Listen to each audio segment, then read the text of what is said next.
Good day, ladies and gentlemen. We are here with Ion Fury, a game that is now, sorry to say, shall we say, rather controversial. Now, I'm joined by Rain, and he's the one who informed me of the controversy that's been going on surrounding this game here. Now, I myself have not really followed too much of the controversy. I just know that there were some things said in the game itself. Now, I'm playing the 1.0 version because this has all the original content that was in the game on launch. I've heard that some of it has been censored by this point. Yeah, there's a few assets that have been removed, and unfortunately, the 3D Realms Void Point did the one thing you never do when it comes to crazies. Never apologize, folks.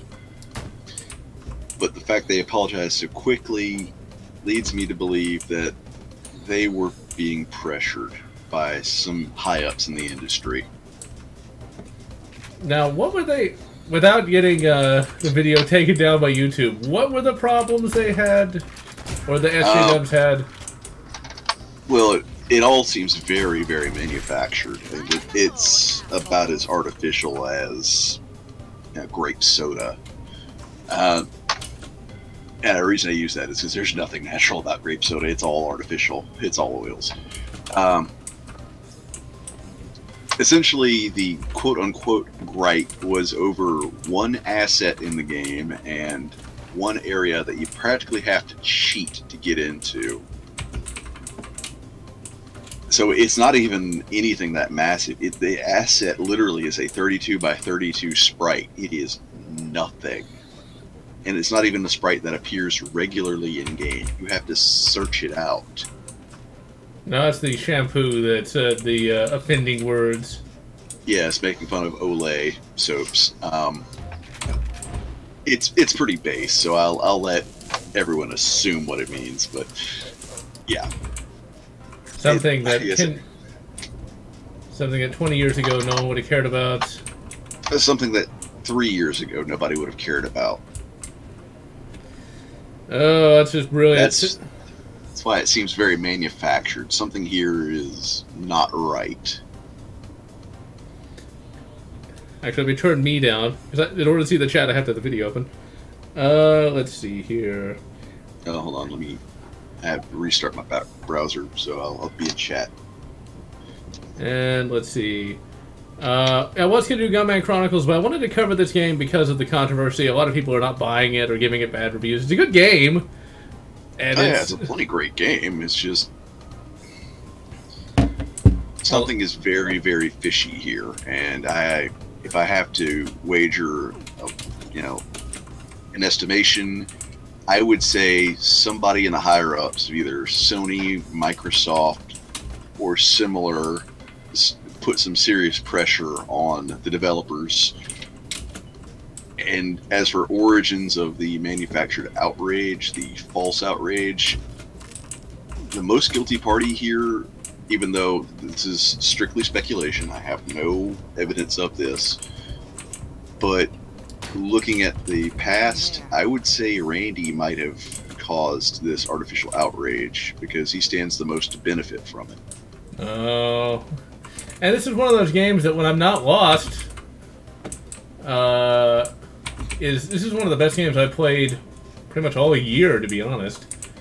Yeah, as build engine shooters go, it's right up there with the classics of Duke Nukem, Shadow Warrior, and Blood. It's really good. I'd actually go as far to say if I could ever find where I was supposed... This is definitely reminiscent of a build engine game right here, being lost. I'm sure it's something really obvious. But I'm like, where the hell am I supposed to go? This is only like level 3. Oh, there's that build engine map. I forgot about this. That I never actually could use. Yeah, the entire thing is built in eDuke 32's version of the build engine, so you can, by all rights, it means you can take the expanded build engine they've got here and you can make your own maps. And tech, the specifics of the censorship, there's only 2 assets that are really censored, and that is a shampoo bottle and an asset where you pretty much have to literally cheat to get.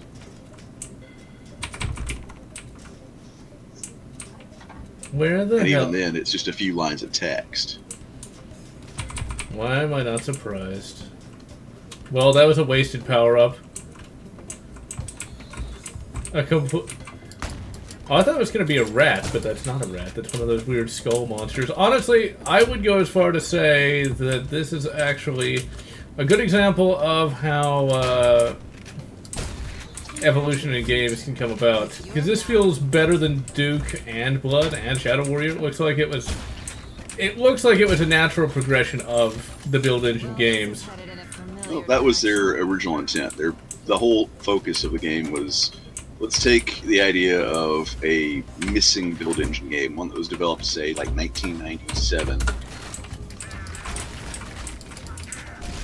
And yeah, I mean, it definitely feels that way. It's like, this is a game that I did not really know if I'd like or not, but this is one of the few games in recent years where I actually had to stop myself from playing it. I didn't have to force myself to keep going and just say, you know, I gotta finish the game. It's like, this is a game that I actually wanted to keep playing.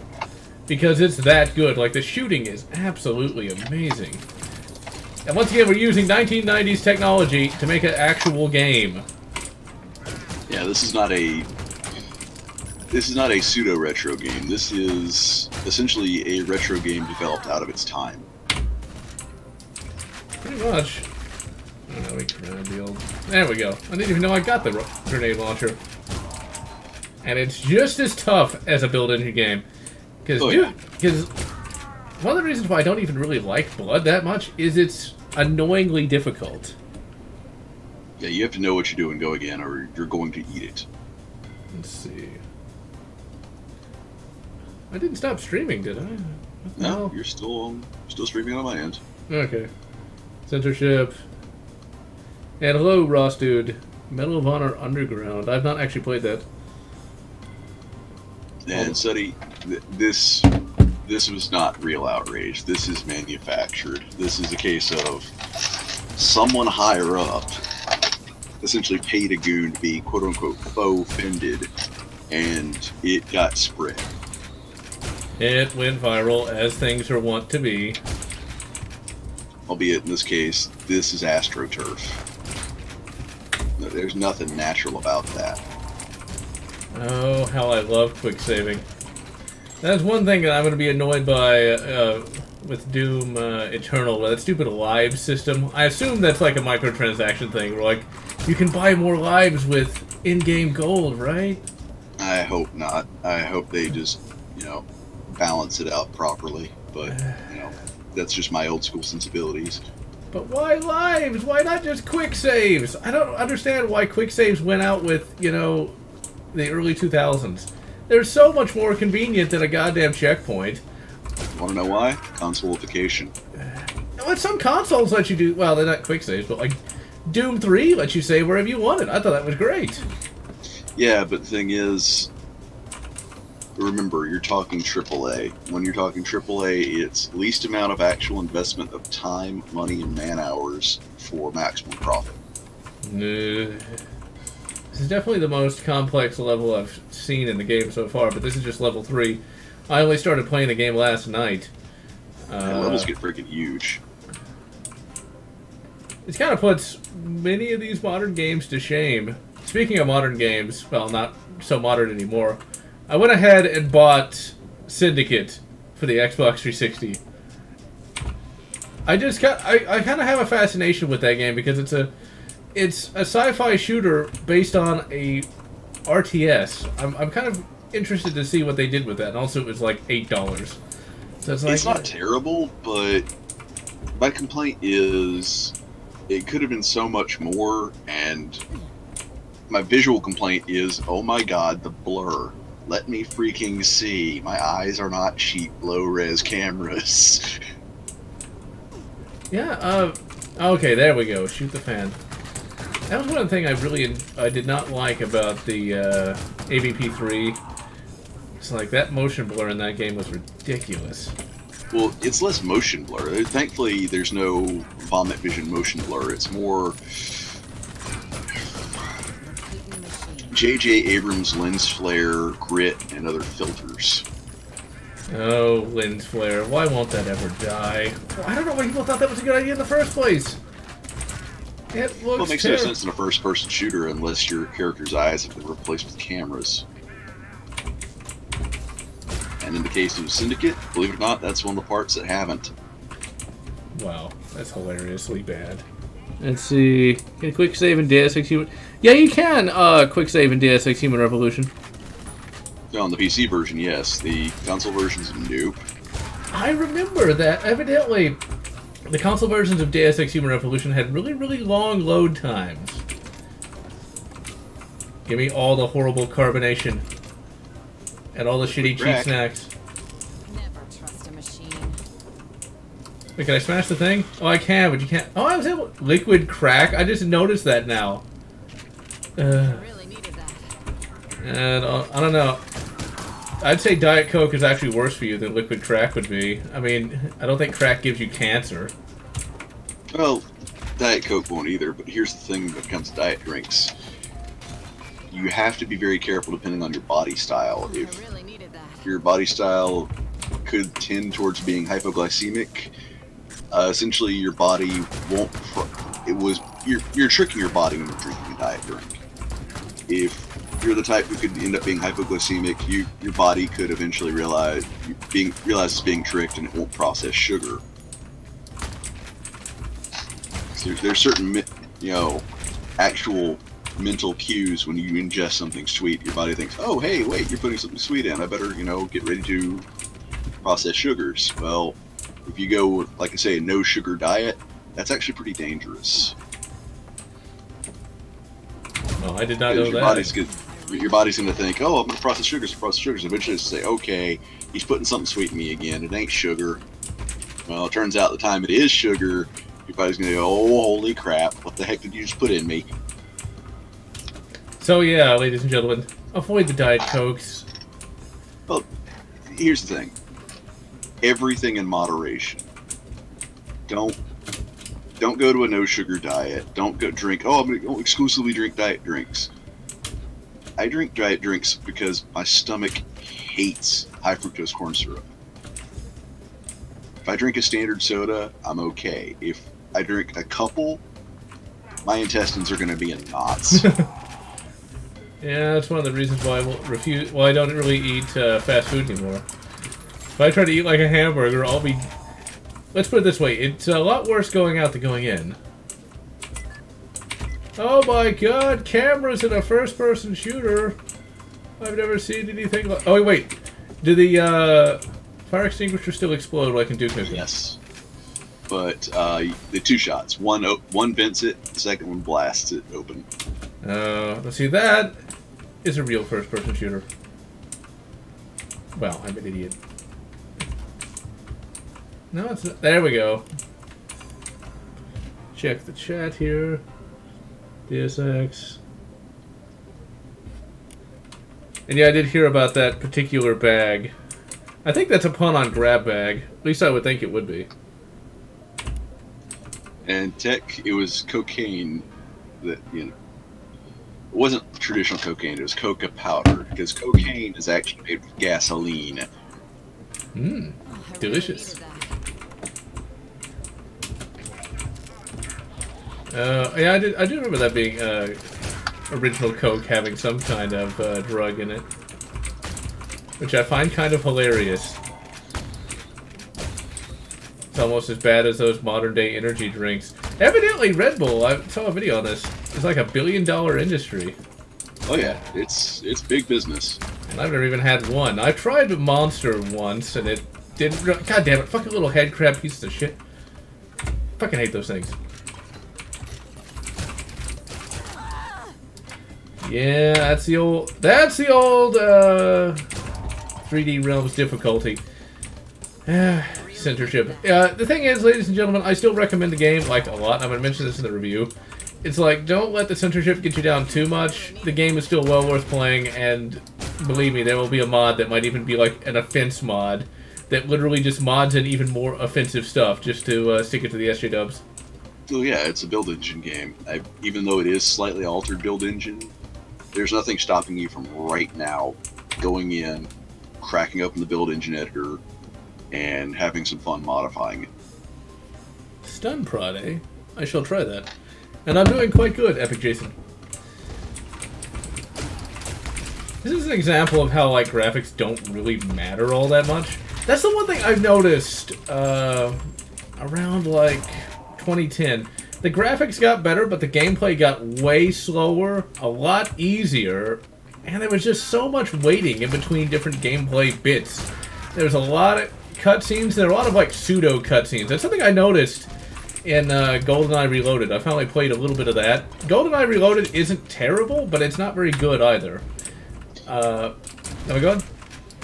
Well, around 2010 is when the studios were thinking, oh, let's just emulate Hollywood. Problem is, not many gamers want a railroaded, you know, no-choice cinematic experience. We want a game. Yeah, and it's like, it took so long to actually be able to attack something in GoldenEye Reloaded compared to the original game. And it's like, you know, it's very fancy, and I would like, if they made it like into an animated movie, okay, that's fine, but it's just so tedious to finally get to the actual gameplay. And it's kind of interesting that they had a greater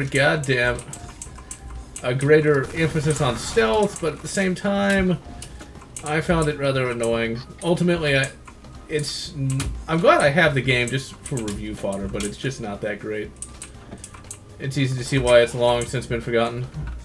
Well, the funny thing is, people forget that the original GoldenEye on Nintendo 64, while it was never intended as a stealth game, it was the first unintentional 3D stealth game. Huh. You can go through large parts of the levels without even firing a shot. Now, see, I had no idea about that, because I would just run forward and shoot everything in sight. But then again, I generally do that in every game I play, so there's that. Also, we've got the Chris Vector. Wait, is this the Chris Vector? It's based off the Chris Vector, except it's, you know, sci-fi'd up in its own version. And it shoots flaming bullets, somehow.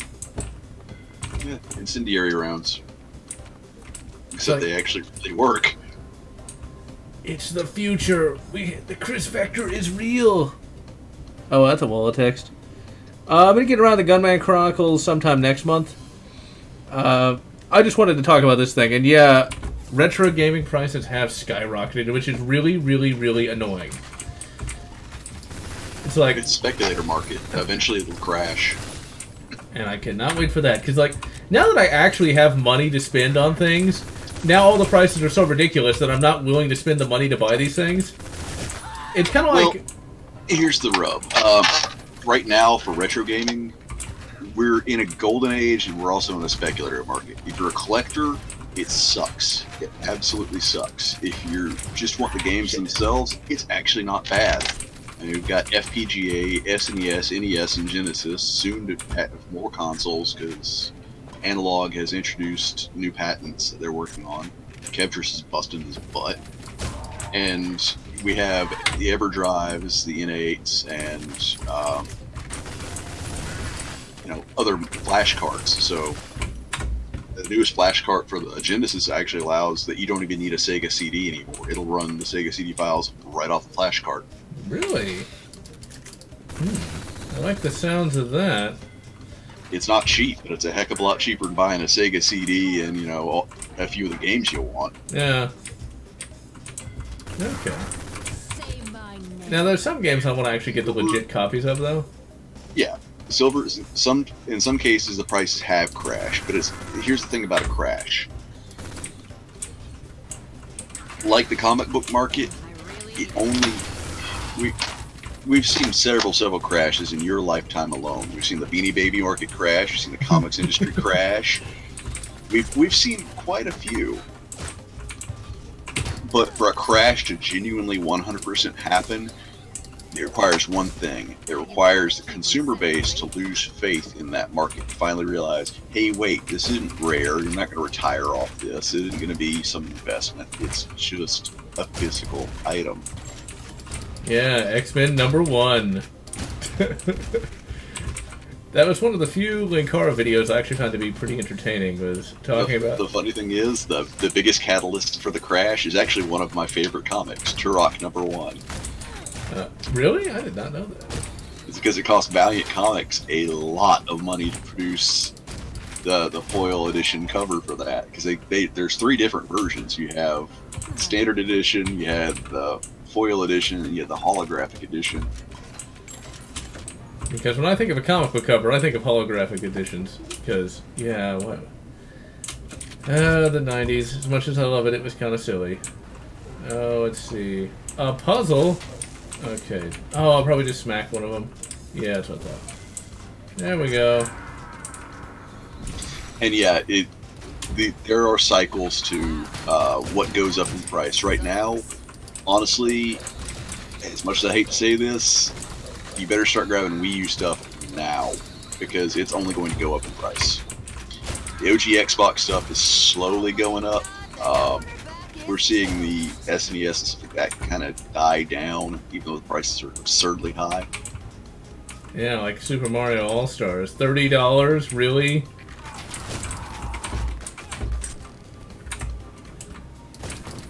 I'll tell you one game that has a massive, absurd price, and that's a legit copy of Elite Force 2.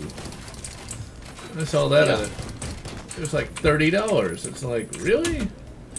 Half price. Oh, the old point and clicks for PC have gone through the roof, but eventually it too will die. Fans that actually work. What sort of space future is this?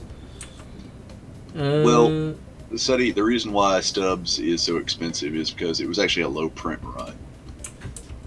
Stubbs the Zombie? I haven't even heard of that. If you get it, get the PC version and get ready to do some patching. It's actually pretty good.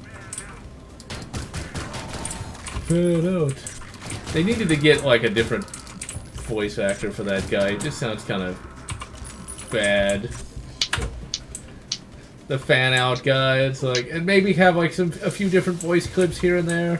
It's just hearing fan out over and over again. Holy crap, what the hell is that thing?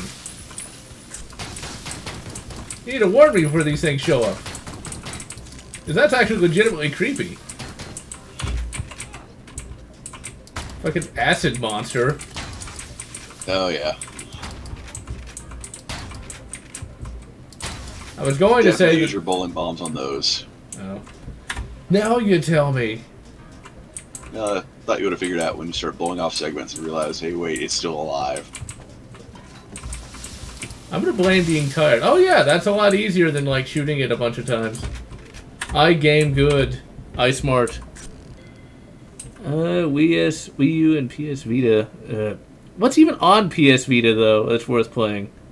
Well, for me, I'm gonna have to say Tempest X. But then again, I'm a big Jeff Minter fan, so sue me. Hey, F7 actually does the old third-person thing. I did not know that. No, I don't want to turn status messages off. No, I wanted to do quick load. Whatever. Let's do it manually. And tech, you can't go wrong with either. I would honestly recommend these days the PSA K47, simply because the warranty is great. Yeah, I considered that myself, but then I realized I could use my money on a lot of other things, unfortunately. That's the one problem with being an adult. It's like, but I want an AK, but don't you have like a whole bunch of other, centerfire semi-auto rifles too? It's like, yeah, but I don't have that one. Well, honestly, for an AK, if you got the inclination to save up for it, M+M M10X. Yes, I know it's a mouthful, but it's essentially what happens if you take the idea of a SIG 550, Americanize it, and modernize it for an AK. It's really good, actually. Yeah, I've seen that. It looks pretty nice. But it's one of those things where it's like, once I've got the AR, it's just like there's not much else for me to really do, and especially since I don't even shoot it that much. Maybe the future. Maybe the future. It's kind of like with the PC. I'm going to update this in my vlog for the month. But I'm not going to get that Intel thing like I wanted. It's actually thanks to Raynick that he mentioned the Ryzen being cheap, and I looked it up, and I can actually get a fairly inexpensive upgrade for this PC that will make it vastly superior to what it is now. And that's what I'm going to do. AMD is kicking butt right now. Intel is kind of falling on their ass, and AMD is kind of kicking said ass. Yeah, that's what I can see, because I'm going to get that Ryzen 20, whatever the hell it is, or 200. I forget what it's called at the moment. Crap, fucking head crab wannabe. God damn it. I knew he was going to get me. No, because basically I can fully upgrade this PC for about 200 bucks versus the like 800 that I wanted to spend. So I get to actually save that money and use it on something more practical. Crap, crap, crap, crap. See, this is what we like to call actual difficulty versus just the fake difficulty of Wolfenstein Youngblood. Also, that review annoys me a lot, actually. It took like no time to do and has more views than Jedi Knight 1. And Jedi Knight 1 took over a month to do! But I will admit that Jedi Knight 1 is probably not all that relevant. But still. I like Jedi Knight 1. Yeah, Jedi Knight 1's actually a really good game. Most of the Jedi Knight games are. But people are fickle. It's like, Wolfenstein Youngblood was shit! What? Okay, that was that. Let's see what that say. You cannot defeat me with Pharmalium alive? What the hell is that even supposed to mean? Also, there's not really much of a plot in this other than stop Dr. Proton. At least I assume that's Dr. Proton. I didn't bother reading the story yesterday. Yeah. It's a pseudo Dr. Proton stand-in, which is... Oh, you cannot... It's actually a reference to Forgotten Worlds. You cannot defeat me with paramecium alone. Trust me, don't ask. I'll explain it in further detail. Paramecium. But Paramecium, the first boss of Forgotten Worlds in the arcade was basically, essentially a giant amoeba. And the translation's awful, so of course your character says you can't defeat me with paramecium alone in the cutscene afterwards. Wow. It's pretty dumb, but funny. Now see, this is a true game. It actually has the nerd humor that is so lost these days. Can you imagine a Wolfenstein Youngblood done by, you know, a real developer? That would actually get I would prefer to see it done by a real writer, but a real developer would be icing on the cake. Because looking at that first cutscene again, it's like, my god. And it's not going to be an FX 9590. It's going to be a Ryzen processor. I'm moving on from the AM3 Plus processors. And Gigabyte has a board that's really good. That's really good and really cheap. It's only, I think, like $100. The processor is like 80, and the processor is 64% more powerful than this. So yeah, and this processor isn't bad. I was still able to run Google. Goes to show you where my brain went. Google Youngblood. It might as well be called that. Well, this PC that you currently have, non-upgraded, honestly, I would say stick back, pick up some hard drives, and there you go. You've got yourself an awesome emulation box. One of the best. God damn it. The only thing this can't emulate, though, is PS3 and Wii U games, and it can almost do that. Yeah, honestly, if you had the cash and the space, I would say stick back, go ahead, buy one of those DIY arcade cabinets. There you go. You got yourself an ultimate, you know, arcade emulation machine. Shit. I always love having exactly one health, because it's just, you gotta mash that F6 key. So many modern games do not have this level of fun, because it's like, checkpoints just do not work when you have one health.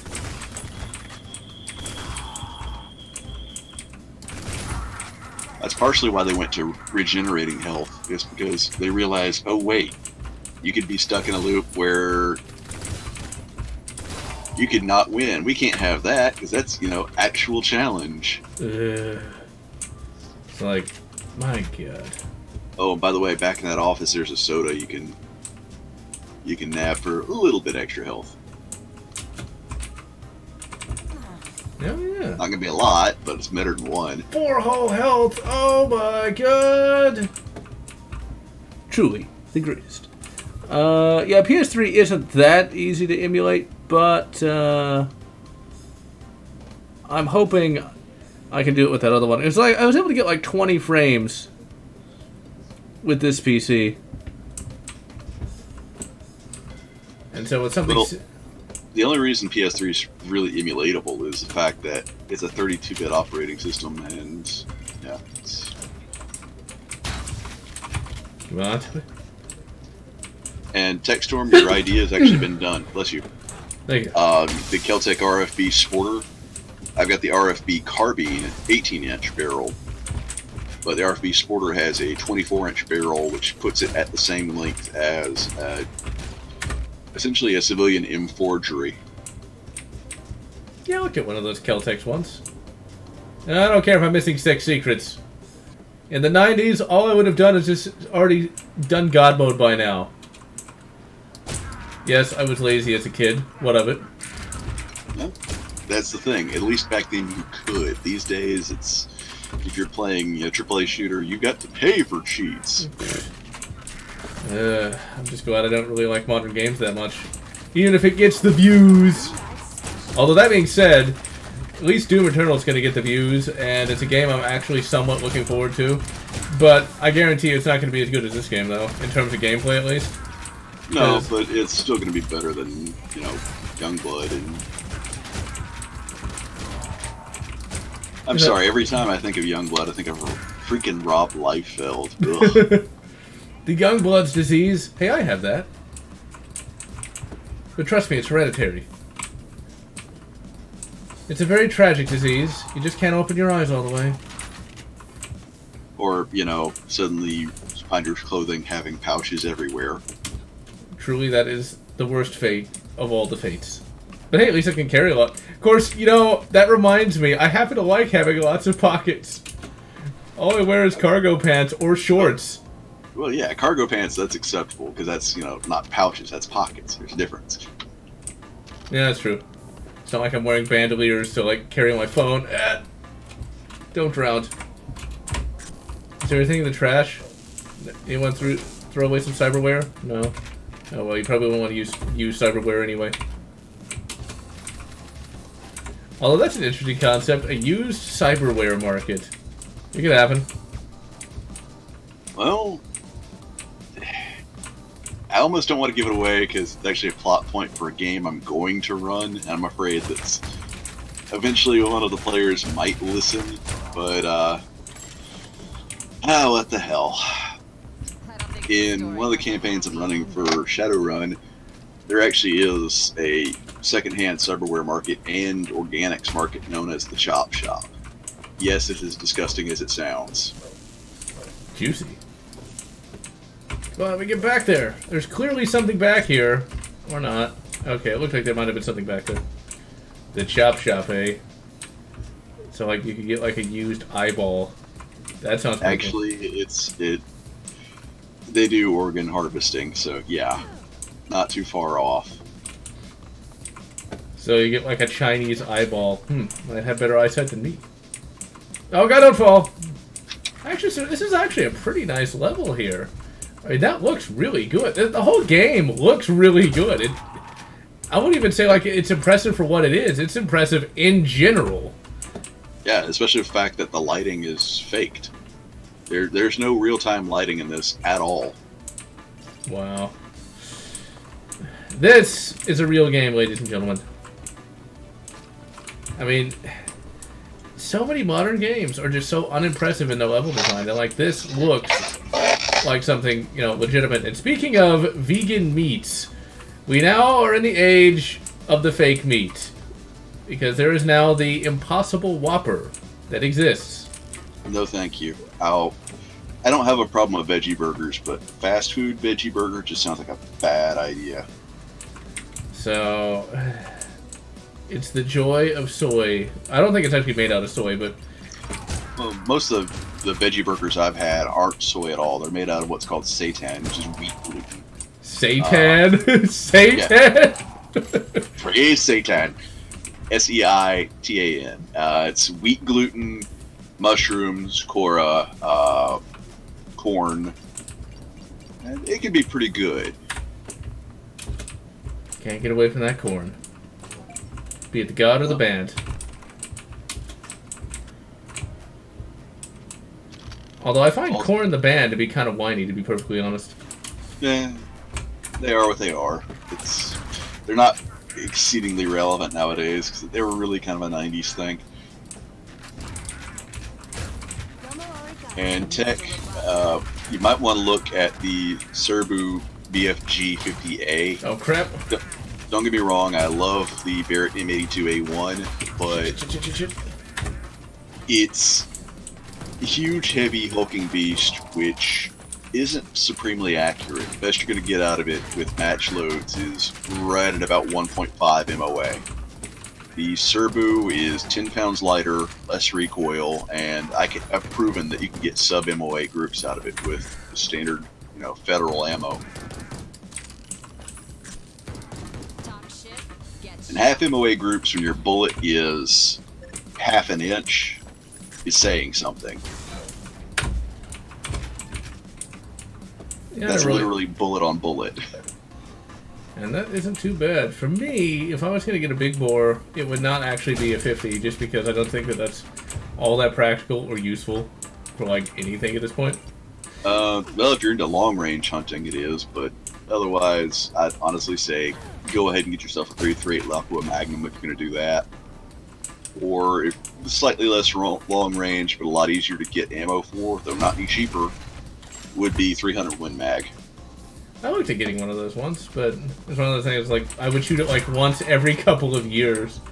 Now, of all the big bores that I've wanted, though, I've always wanted, and Cabela's used to have them in their catalog, the 72 caliber double rifle, the black powder rifle, and the idea of it's when 50 is too small, go to 72.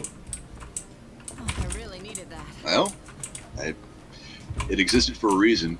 John Epic's wanting to join chat. Okay, let me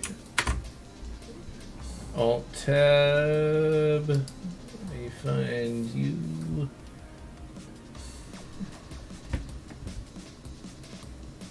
Let's see. I don't know if I have him on here. I don't, unless it's Epic. Are you under a different name on Discord? Because I'm not finding you.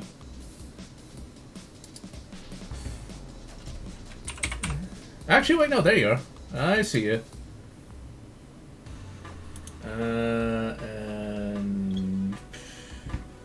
And Huru, I'm gonna have to disagree with you. Power Slave on PC is good. Power Slave on Saturn is awesome. And it's like at Mario 64, the PC version of Power Slave is a build engine game. It's the lobotomy custom engine for Saturn and PlayStation. Yeah, I'm not see. Okay, Epic, you're gonna have to accept my friend request. We'll get back in the game. 72 be considered a destructive device? Evidently not. If it was a modern cartridge, you'd have to run it through the BATFE. If you didn't run it through the BATFE, automatically, yes.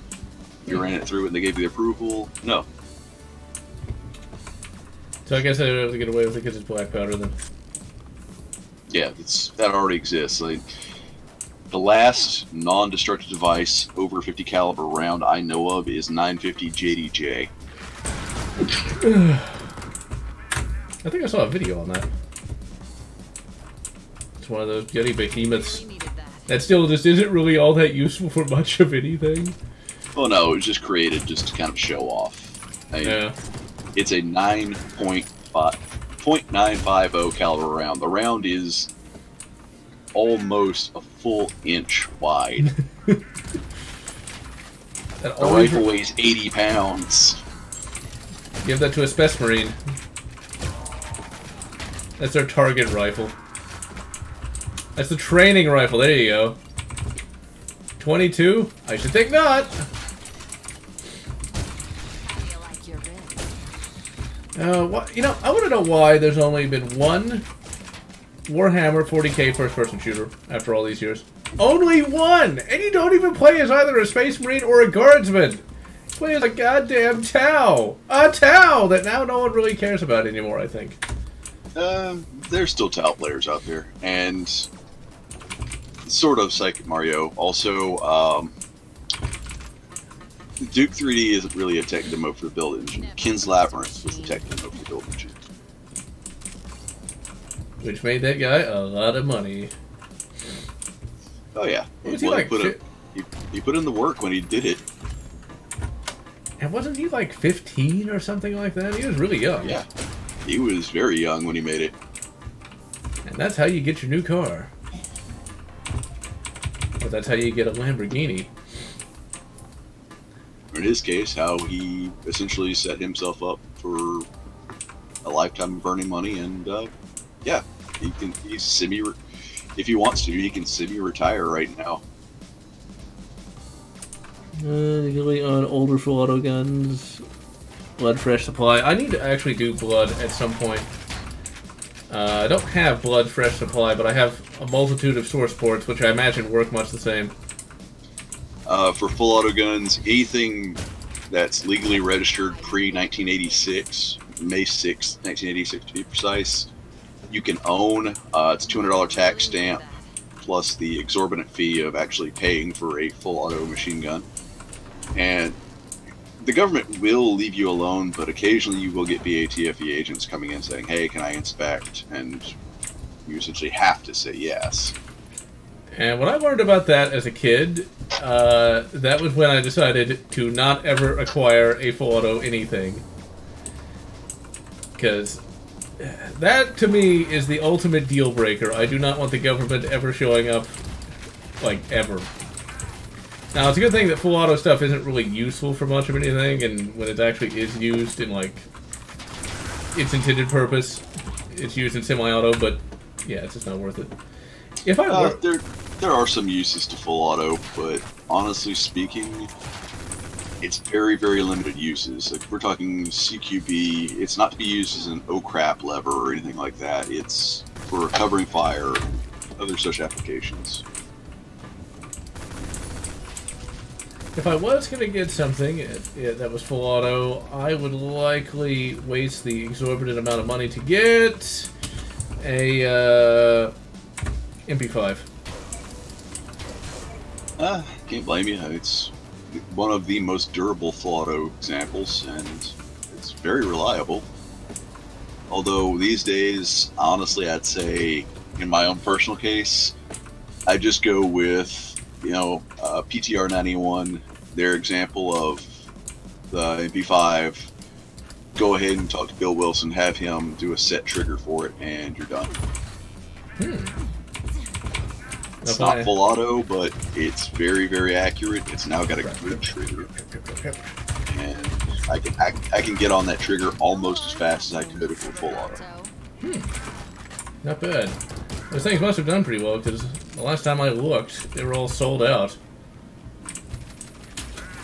Not that I'm going to be able to drop $1,000 on a firearm anytime soon, that's for sure. Alas. Unrelated to any of that, I recently started rereading, and I'm almost finished with, the first ever Drizzt novel, which actually is not book 1, it's actually a book 4. It's one of those things where the writer didn't know quite how popular the character was going to get, and so he had to come in after the fact and write a whole, you know, origin story. Although, assuming the version I'm reading, which was released long since the, it was released long after that, long after it was initially released. I'm not sure how much was changed in the intervening time, but they explained Drizzt fairly well. For those who don't know who Drizzt is, where have you been and how do you call yourself a nerd?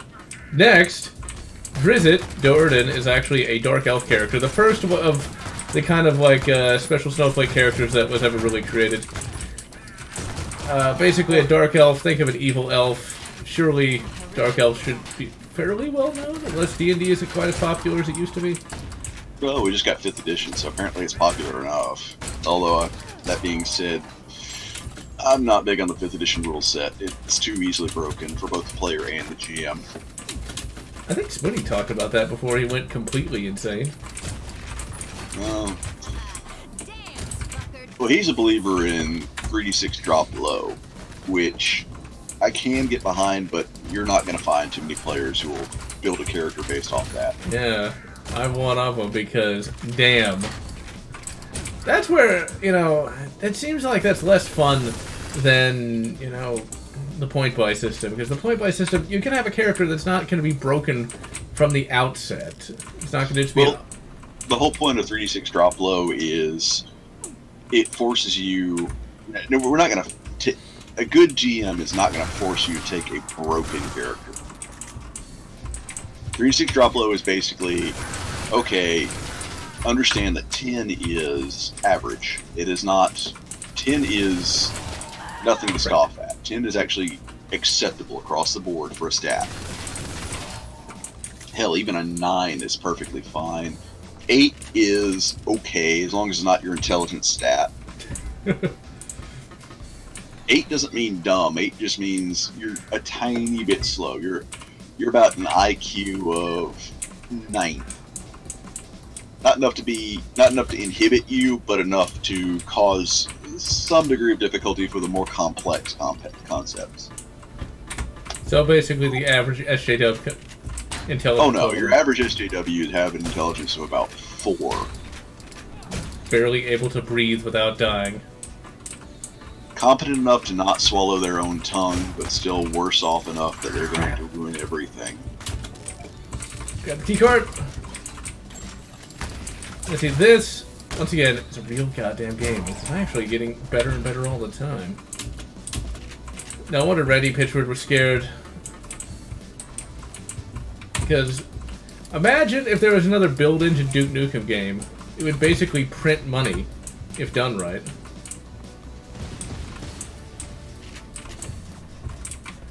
But you always gotta love the random explosions. In that background, that looks really good. I highly doubt a computer from the time could have run anything quite like that, but it looks damn good, even by today's standards. Well, this game will actually run on a Pentium 2. Really? Yeah. There's no real special trickery. You can get it to run on a Pentium 2 with, 512 or get a meg of RAM, and your load times will be longer, but it'll run. Huh. I'd almost want to try that, just because, look at this, though. Look at all of that. I don't remember seeing a game like that back then.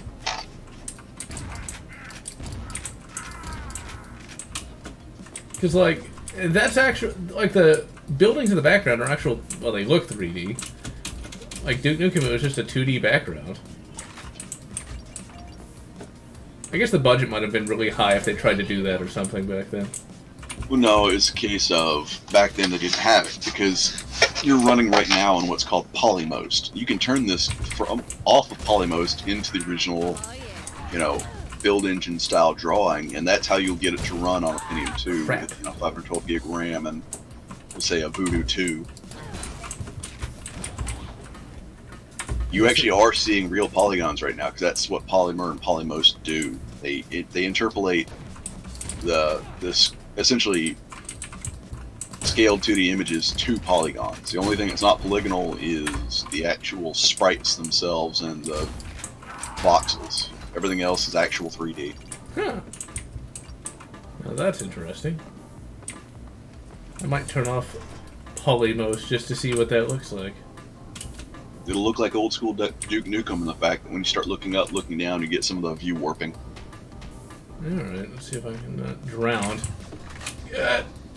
There we go. The Penetrator. I just now saw the name. I wonder why they didn't complain about that. I think one of the other SJW complaints was that there wasn't a feminist message in the game. Well, like I say, it was all pretty much astroturfed. I'm sorry, but being upset over a bottle of soap, a character who's designed to be, you know, a badass as opposed to being sexy, and complaining about a few lines of text that you have to literally cheat to see. Yeah, that is not real. That is AstroTurf. Mm. I love how the new map where you got Alaska attached to Mexico now. It's the global warming, man! When will we learn? Well, that could be a reference, which I highly doubt that it is, to the Shadow Warrior novelization. Because yes, there was a novel for Shadow Warrior. There were two, actually. I've only read book 2. But in book 2, which had nothing to do with the game, by the way, basically you had some random mad scientist create a machine for moving to various continents. Yes, that happened. Lo Wang can now literally use machine gun bullets to stop a tank turret from moving, and at the end of the book, Lo Wang kicks the crap out of a velociraptor. It was pretty awesome. The writing wasn't even that bad. Is a reference to said novelization. Really? Yes. I love this game even more. Seems like someone's a little behind on the bills. They went over the top with the references to other games, novels, obscure games. I mean, who remembers Forgotten Worlds? I mean, I do, but that's because I used to work for Namco repairing arcade games. I used to repair CPS-1, CPS-2, and things like that. That's the only reason I remember it. I never heard of it either, so it's like... I thought you were talking about, like, an Ultima thing. So wasn't there, like, an Ultima spin-off called Forgotten Worlds or something along those lines? There are the Ultima spin-off games, which, one is Forgotten Kingdom, which is actually pretty good. It's essentially the Ultima take on a Jules Verne trip. It's not bad. I actually rather enjoy it. I think it was one where they went to Mars. Yes. There's one they go to Mars. There's Forgotten World, which is the jungle one, which is pretty cool because it's, as much as flack as I give Garriott, I still have to salute him because he remembers stuff like Time Bandits and things like that. I mean, he's a geek. He is a geek's geek. And he went to space. Well, yeah, and he followed in his father's footsteps. Wait, his father went to space? Yes.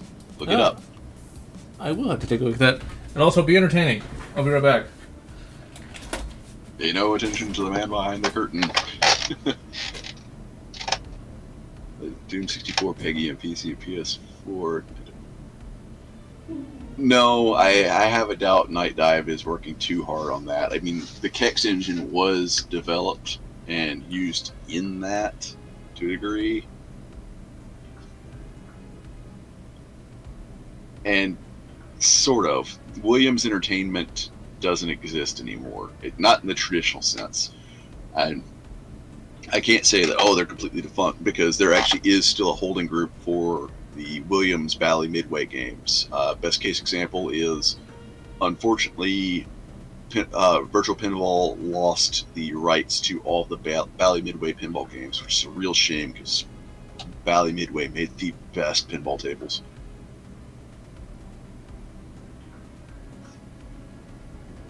And TechStorm, to answer your question, it's not too expensive to produce the gun itself. The materials are actually fairly cheap. What's expensive to produce a Dragunov is the fact that you have to build jigs, you have to build bending jigs for the steel. That gets very, very expensive because you're talking about tooling which costs, we'll say, just for the receiver itself. The jig required to build that receiver is $25,000, and that's just to build the opening bins of the receivers, not for the rails, not for, you know, your trunnions or anything like that. That's just for the receiver. So by the time you're done setting up the machine shop to build Dragunov, first you got to get the ATFE approval. That's going to cost you a little bit right there. That'll cost you about $5,000 in paperwork. And by the time you've got the tooling set up to finally, you're ready to build a Dragunov, you've spent $1.5 million. That's a bit much for that. Well, you can make a profit off it, but you really have to make sure that you actually have a market for it. Isn't there already a Dragunov kind of thing on the market again? We've got the PSL, which looks like a Dragunov, but really functions like a enlarged AK, which it works really well, but here's the thing about the Dragunov. Having owned a Tiger, which was the civilian Dragunov, I regret selling it. I would it imagine. Was all right. Well, it paid the bills. It paid the bills well, but you're never going to get more than, even with match ammo, about 1.5 inches MOA. Nah. It's just not made for that. The barrel is too thin. Also, despite all my rage, I'm still just a rat in a cage. Now I need to look for some silver pants and a Zero shirt. I never really got into those 90s bands, except for Alice in Chains. I'll never forget that one Simpsons episode where he goes to some sort of fake rock concert, which is evidently based on a real one, like Lollapalooza or something like that. I forget Lollapalooza was pretty good. Now wait, which one's the fake one and which one's the real one? I think the show called it Lollapalooza, but the real one's like Hullabalooza or something along those lines. Yeah, Lollapalooza was the real one. Okay, I never could actually remember the two. And hello, Vulcan. Oh crap. Jalopy? Really? I wouldn't really classify that as Jalopy. I forget who I'm supposed to be playing as. Is this still Bombshell or is this somebody else? Yeah, still playing Bombshell. Okay. That does remind me of something that's really annoying, though. There's a Duke Nukem 3D remake for Serious Sam VR. And it looks really good. And Bombshell shows up in that. But why VR? Why? I ask you. Well, it's playable in standard. You don't need to have it in VR. Oh, I thought you had to have it in VR. That's why I haven't played it yet. I thought like that specifically was one thing you had to have was like the HTC Vive controls and stuff like that. That is a lot of everything trying to kill me. Save. These little bastards are annoying. The head crab wannabes. Yeah. Small enemies like that tend to be. And I blew myself up because this wouldn't be a 90 shooter if I didn't do that. Because I blew myself up in that goddamn Shadow Warrior I don't know how many times. God damn it. No, it's really easy to do in Shadow Warrior, especially if you're using the nuke launcher. Royal shotgun. Okay, so it is just... Hey, what's the best what? Oh, a semi-auto sniper rifle. This one is 1.0 Vulcan. Okay, let's just try to take out some of these assholes first. I can still just dodge around those other ones. Good health. Hey, actually, I was going to say you actually have items, and then the second I pick it up, I immediately die. What is that? I don't even know what that was. I think it was just a mine. I don't think I have items. I do not know how to use items in this game. Okay, so it's not Enter, it's not E, it's not Q, it's not X. Yeah, well, fuck it. Just keep saving. So instead of having an actual boss, they're just inundating you with enemies. Which I guess is a they're actual bosses. Oh. Fucking chuck grenades. Chuck all grenades. Save. What? Oh, I walked right into that. They got pressured into that. Though, as stated, that's AstroTurf. That's this whole thing. Somebody's trying to devalue the property of this in 3D Realms, and buy it. I'm willing to bet a box of donuts and a Coke on that. Yeah, Gearbox will have to take this too. It wouldn't surprise me, though. Also, wouldn't surprise me for somebody like because before the whole ordeal happened, Voidpoint and 3D Realms were pushing for a console release as well. Well, that's why I say it's AstroTurf, because they apologized real quick for something which otherwise would have been completely ignored. So it leads me to believe somebody held that hostage, that, oh, you want to release on consoles, but you're not going to apologize for this, so you better donate. Yeah, that seems very artificial to me. You gotta love cancer culture. Well, that's true too. Not console. Cancel. There we go. I'll get the right word in a minute. No, you got it right with cancer culture. There we go. And tech, there's actually a lot of, in this environment, there's a lot of SAS rifles, or in this case, semi-auto marksman's rifles, to be 100% honest, that would fall into that case. SR-25, LMT, the PTR-91 heavy barrel examples, especially their SS model, that one's very, very good. You can also build your own. In fact, I'm planning on building one eventually as a takedown rifle. I wouldn't mind getting a long-range 308 something, but once again, just never get a chance to use it. Which is always annoying. John, you realize one of these days I'm going to just go ahead and quote-unquote kidnap you, take you down here to Trinity Tackle, and give you a chance to use one. Well, don't do that. That means I'm going to spend a shitload of money. No. We say, I'm planning on making a takedown Marksman 308. If I can get everything set up on my end to where I eventually can, i.e., I've got, you know, a steady work coming in, bills are paid, no worries like that, then yeah, I will help you build one, you know, Psycho Billy Cadillac style, one piece at a time. Well, that sounds interesting. I'm looking forward to that. Because the only thing I have that's remotely long range is 2 World War II rifles. That's it. That's all. And I'm not talking about anything from Finland either. Although technically the infield's not supposed to be that inaccurate. No, they're not inaccurate. And Nick, actually, yes, we have previous examples of one revolver with up to 20 chambers. And also there was that Lamat abomination that was converted to pinfire. Hey, Lamat was awesome. Well, What specifically, other revolver gives you, you know, 6 shots plus 120 gauge shot? that's true. It reminds me of the old Deathland series, where the character Doc, he had one. Now, how he was... God damn it.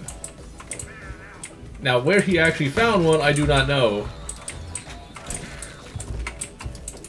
They always refer... God damn it. Always referred to it as his hog leg. Which, yes, it would have... God damn it. Not again. Well, Lamat's big, so calling it a hog leg is not inappropriate. Doom 3 SSG, best of all, infinite ammo. Celtic Sub 2000 isn't too bad, although I feel that the grip is a bit small. I actually looked at one of those at the old LGS a couple weeks back. And the modern one actually has a threaded barrel, if that's something you want to have.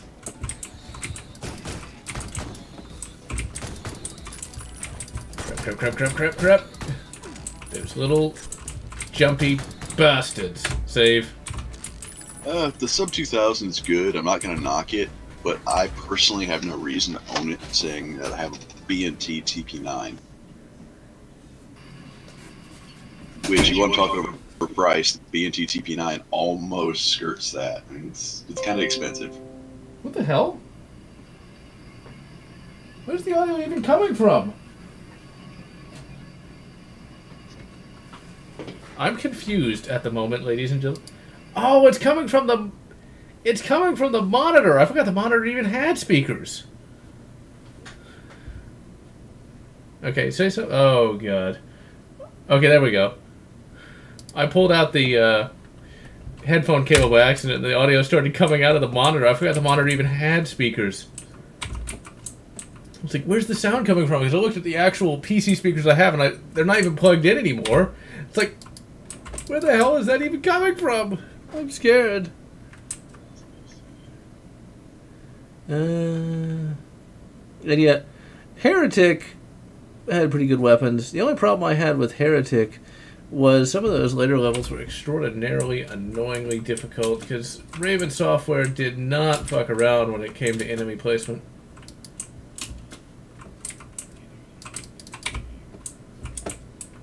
Let's see, and I can still be heard. I'm just not getting... Actually, hold up. Let me fix that.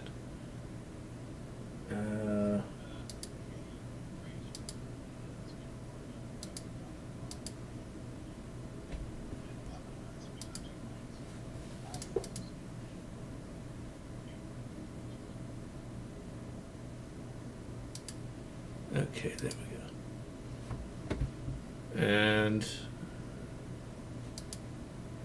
one moment, ladies and gentlemen. Okay, wait, Ray, can you still hear me? Yeah, you're just fine. Okay. I couldn't hear you. Since I accidentally knocked out the goddamn cable, getting all sorts of audio problems now, but I think I fixed it. I think.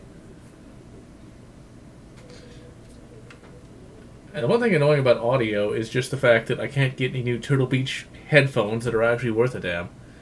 Also, I'm going to add Epic Jason, who I think I can add now. I think. No, I still can't.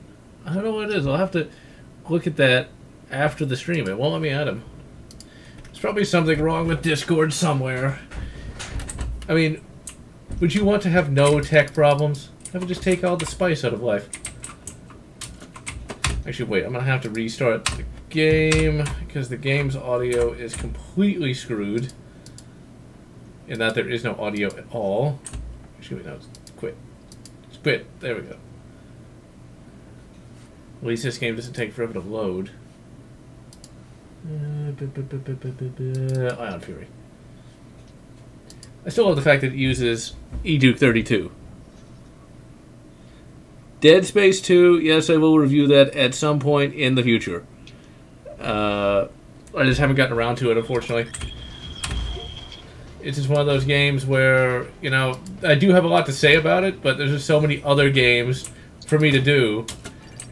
And it just keeps getting pushed back further and further on the list, even if it is really good, especially compared to the third one.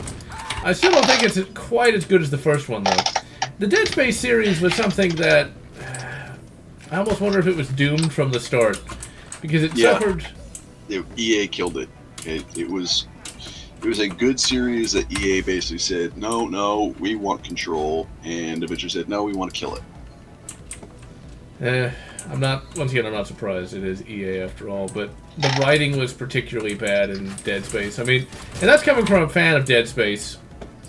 It was the writing showed a significant lack of understanding of science. I mean, we had to find unlimited energy via these markers that create, you know, space zombies. It's like, wait a minute. You have access to space. You are not going to strip mine the entire galaxy in a couple hundred years. You realize how many planets, planetoids, all the rest that exist in the galaxy? Asteroid belts, yeah. It's like, yeah, that was pretty dumb. Now, if they had explained it a little better, maybe you could say like, oh, the hyperdrive material fuel thing, we strip mined all of that, and the marker can work with the hyperdrive maybe, but yeah, it just seems kind of dumb. And I keep dying a lot because I've got 1 health left. Oh, I can't bring up the console. Yeah, well. And Techstorm, they already have made a semi-auto minigun. Kitten and Armory makes a 9mm Glock mag compatible Gatling gun. Yeah, I saw that. That is ridiculously awesome. I always wanted the 22 caliber Gatling gun that exists. I don't know who makes that, but there is a 22 caliber Gatling gun, and it takes Ruger mags.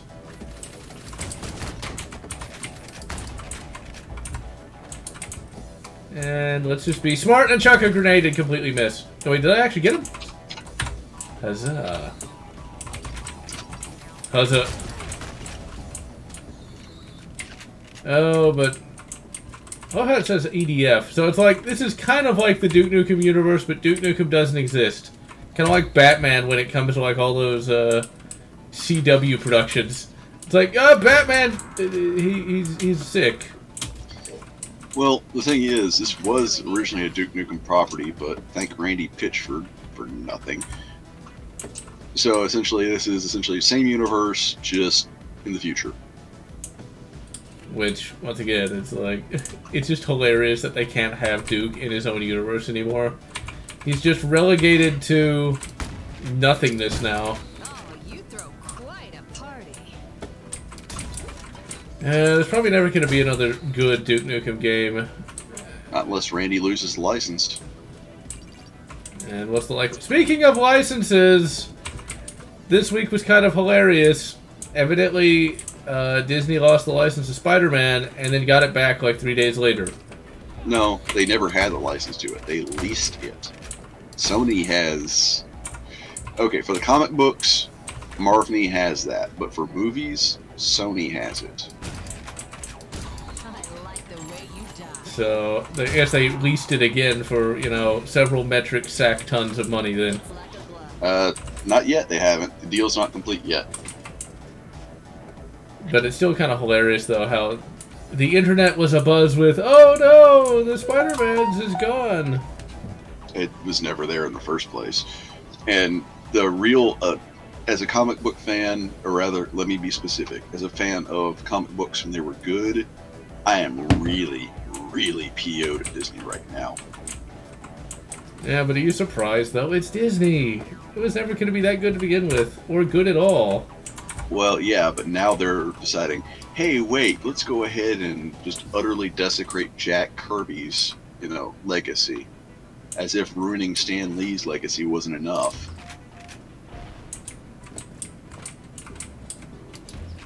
There we go. And, of course, I immediately fall off the stairs. Eh. What do they want to do with Spidey now? What It's can not they... Spider-Man related. Oh. What do they want to do? Essentially, they're taking Jack Kirby's old comics and going to turn them into movies because they realize, oh wait, we don't have Spider-Man, so we can't really do a Phase 4 with including him. So let's just take Jack Kirby's old works that, you know, a lot of the mainstream don't realize about, and let's run those through the ringer because, you know, Marvel Phase 4 is looking to be a total, absolute fecal matter fest. Well, I saw you hanging on the ceiling there, you bastards. Yeah, I'm not surprised, once again. I never really cared much about the MCU. I mean, I liked Iron Man pretty well, and I felt that every film afterwards was terrible. Well, if not terrible, then just horribly generic. You know, like, Thor was bad. Thor 1 was bad. Thor 2 was worse. Thor 3 wasn't horrible. Well, Thor is about to get a lot worse, and if you thought that Captain Marvel was bad, oh, you have yet to Oh, they're see. making Fee Thor. Yeah, I'm not surprised about that. Oh no, the entire Phase 4 is going to be almost exclusively the female heroes, and I use the term hero very loosely, because they've run out of the classic storylines. They're now into modern Marvel, which there are no heroes in modern Marvel. It's like, just run screaming in the other direction. The only other superhero property I think right now that's somewhat popular is The Boys has finally gotten its adaptation. Honestly, I never was a big fan of Avatar Press to begin with, so I don't really care that much about it. I mean, Avatar Press is a comics company for people who are massively emo. The reason I say that is because in my emo phase that lasted about a year, I was like, these are the real comics, man. This is what real superheroes would be like. Now, Rain, have you read any of Avatar Press? I've read a little bit, and they're okay. I'm not gonna say, oh, it's terrible, or it's the second coming of Christ, or anything like that. My thing back, you say emo phase. The closest thing to emo phase I had was, I remember when DC Vertigo was good. Stories like The Sandman, which unfortunately, Zoe Quinn murdered that. And no, I'm not being hyperbolic. She literally closed down Vertigo. Really? How did she even have that kind of power? They decided to put her on the head right with the staff, and she completely destroyed it. Wonderful. These people just want to not have money, I guess. They want to be like good Marxists and be poor. Hey, see, I would have killed for a good live-action Preacher movie series, because you couldn't do it in just one. Didn't they make that into a series, though, on, like, AMC? No, not really. Oh, it's one of those things of, like, in-name only, sort of, but they toned it down a lot. No, it wasn't related to the Preacher at all. It's... AMC making a Preacher series would be more expensive than Walking Dead. Now, I remember nothing about Preacher. I know it was a thing. They got Heck, I would have killed for a good Constantine movie series, not the one we got. That still wasn't that bad of a movie, though. It was enjoyable, but it wasn't Constantine. It should have been its own thing. At least it wasn't done by Disney. That's the important thing. Yeah, I'll give you that. They did do, like, a new 52 version of Constantine, though, if I'm not mistaken. Yeah, they did! Justice League, Dark, that's what it was. And he was in it. If Warner Brothers, or in this case now Warner Brothers AT&T, were serious about making a continuity, a good, hard-hitting continuity, something that makes the MCU look rather ass, you start out with one character. You start out with the Question. Yeah, but would the Question really be that marketable, though? I mean, I know who that is, and you know who it is, but most people will probably just confuse him with Rorschach. Nice. You do it with the Question simply because, congratulations, you've got your X-Files style opener. But do you think audiences would actually get into that, or...? They got into X-Files. That's true, actually. And bad writing is what did in X-Files. And the fact that they lost their 2 leads and replaced it with the T-1000 and some... I don't even know who that... Well, he did a good job in X-Files, I'm not going to lie there. But, yeah, eventually the writing just kind of petered out. As for Spawn, that's technically Image Comics, though. The thing is, with Spawn and Darkman, Darkman was never a comic. Darkman was created because... Oh, shoot, I can't... Sam Raimi could not get the license for the character he wanted to use, so he made his own character. In the case of Spawn, it's published through Image Comics, though it's owned exclusively by Todd McFarlane. Spawn could actually make for a fairly epic movie. Quake Engine, you don't really have as many enemies we had in Doom. Hexen 2. And... yeah, Thor. Ugh. I'll tell you, when it comes to Thor 2, that's going to be one of the worst films I ever had to sit through in a movie theater. I mean, it had that one woman from that stupid sitcom that I used to have to watch. Whatever the fuck it was called. It's like Two Girls or something. Something on those lines. As long as it ain't one cup. Honestly, I'd actually rather watch that than that stupid show. I would rather watch that than that horrible show. Whatever the fuck it was called. It would be a little less annoying. A lot more disgusting, a little less annoying. I'll take disgusting over annoying. What? Slow him up already! Let's see. How about The Crow? I have not seen The Crow all the way through. The original movie was great, but here's the thing. There's never been an adaptation of The Crow which has been true to the comics. Yeah, it's one of those late 90s sorts of things, you know. Or early 90s sorts of things. Or was that 80s? I don't remember. Well, the comic was late 80s, early 90s. So, like, I never actually read it. That's not really... That's one of those things that's never really... was never really one of my things. When it comes to superheroes, I generally like things that are a little more upbeat. Kind of like the original Spider-Man. Although Spider-Man could get dark back in the old days. No, you want upbeat. Really, one of the best examples that everybody ignores is the Flash. Hmm. Yeah, I never really got into the Flash until the DCAU, which that version of the Flash I quite liked, and also in that one DC animated movie based on that one comic.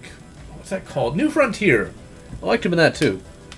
Yeah, DCAU was actually surprisingly well done. You'll never get me to knock it, because they actually cared. That's all I ask out of comics, is that you show some passion for your work. Actually care. And I quite liked Venom. I thought it was quite good. I mean, I know people hated it. It's not that close to the comic, even though it was kind of like the 90s series in that he had to eat brains to stay alive, and chocolate. Which I found kind of interesting that they'd even remember that that was a thing. I was very surprised they had the brain eating. I was like, how are they going to work that in there? But they did it! And I really liked Tom Hardy's portrayal of Eddie Brock. That was a much more heroic Eddie Brock than has ever been seen. But that's to be expected, seeing as how he's supposed to be the hero. And I really liked their interactions, Eddie Brock and Venom's interaction. I thought that was actually quite entertaining. Now, of course, it wasn't really based on any one story. And I don't think Riot showed up until like late in the run anyway. I don't really remember because I haven't read any of the Venom comics in many, many years. And even then, I think I only read like one or two. Did you read any of the Venom comics? Yeah, although, that being said, as long as Brevort's not involved, it's usually a pretty good run. My biggest complaint is Brian Michael Bendis is working on Superman right now. It's like, no, he's never written anything good. You know, I know the name, but I have no idea what he did. I don't know anything about him. He's like J.J. Abrams. He, I got a good idea for a story. Turns out, it's like, okay, it's good, it's good. Oh, it's crap. I cannot imagine what they're doing with Supes now, especially considering the way modern comics are. Honestly, I'm gonna say, do yourself a favor. Go get the old collected pulps. Don't even bother with the new stuff. Really, Superman kind of ended for me right at about 2005. No. I never got into Supes anyway. I never was a big comic book guy to begin with. Like, I only read like a few comics back in the day, and it was mainly either Batman, Alien, Predator, Spider-Man, and even just a very limited number of Spider-Man. But it was I used to part time at Legends, so working comic book shop, you kind of get into comics. Yeah. One day I need to review the 3 favorite comics I had as a kid. I still have them to this day, although I have no idea where they are. 2 of them are Spider-Man comics, and one of them is a Batman vs. Predator comic. Batman vs. Predator 3. Even now, over 20 years later, I still remember getting... Well, I vaguely remember getting that particular comic from a local grocery store at Kroger's. I still remember... They used to sell comics there, and I remember... 7-Elevens used to sell comics. In fact, it's actually how Antarctic Press got their big break. It's sad that no longer is the case. Comics just are very niche now. Batman vs. the Predator 3 isn't bad, but there are a few hilarious scenes in it, though. Because, like, Batman ends up capturing one of the Predators and just literally straps him to the hood of the Batmobile like a deer. I thought that was the most hilarious thing ever. It's supposed to be kind of serious, but it's like, he strapped him to the Batmobile like it's a deer. I mean, come on.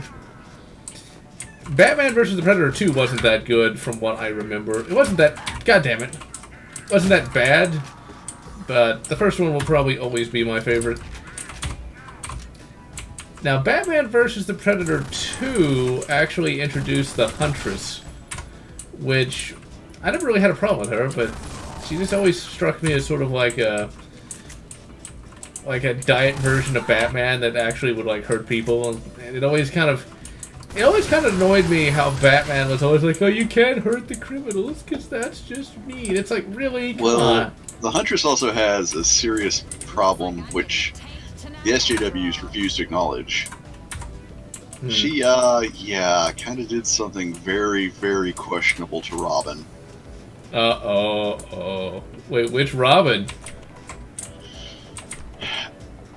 The non-exploded one, the one that did not become the Red Hood.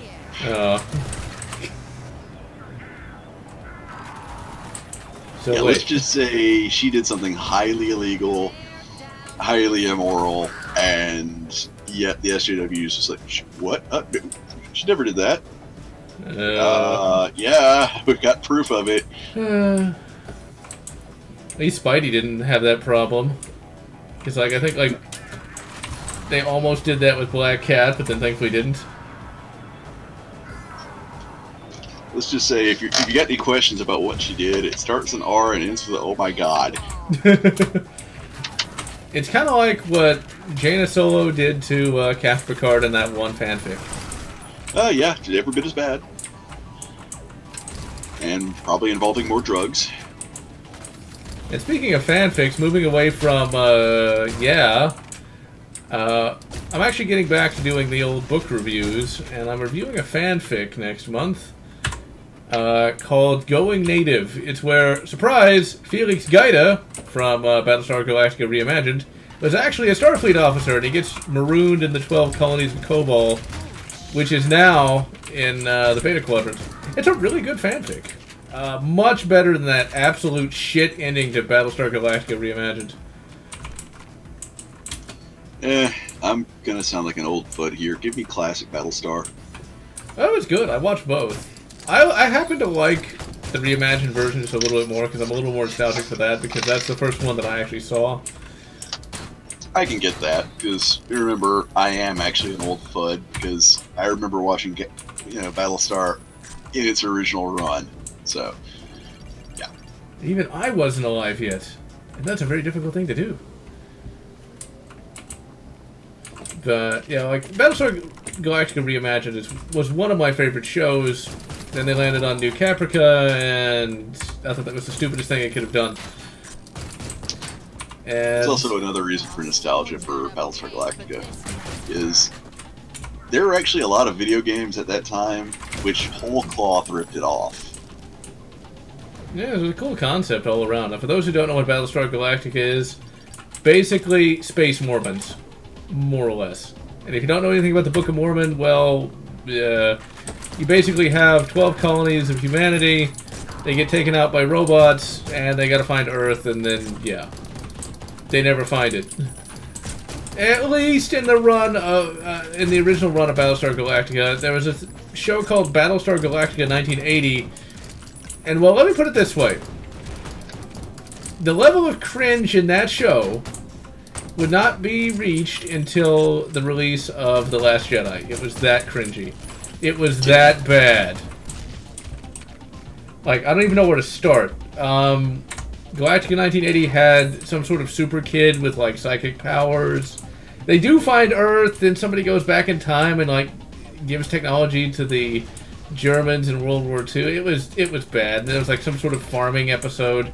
I watched the entire run of that season once, over a decade ago, and it was horrible. I mean, that was an example of the studio, not the studio, but like the network wanting something really, really kidified, and they did it. Oh yes, they did it. But yeah, Going Native, really, really good fanfic. I mean, it's a good crossover between Battlestar Galactica and Star Trek. Even Reginald Barclay gets some really cool moments. And Go on. Tech Storm for Chris Angel doing the Crow. He could do it, but you'd need a lot of wardrobe and makeup. He'd have to hit the gym, and yeah, it would take a lot.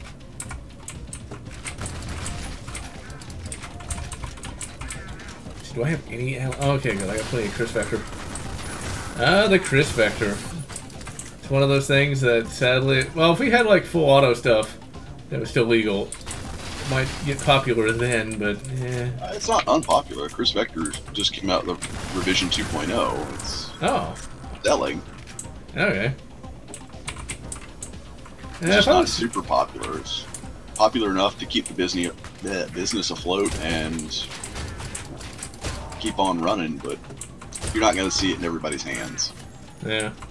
If I was going to spend a ridiculous amount of money on a submachine gun kind of thing that I don't need, it would be that PS90.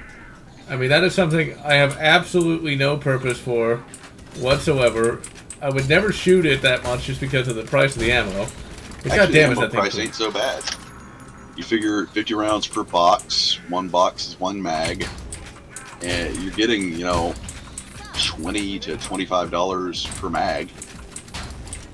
I guess that's not as bad as it used to be. So I remember when that first came out, I think it was like $50 a box. Or something along those lines. Well, SS109 is, but you can be absolutely honest here. While you can't find SS109 in stores, you can get SS109 cheaper than that.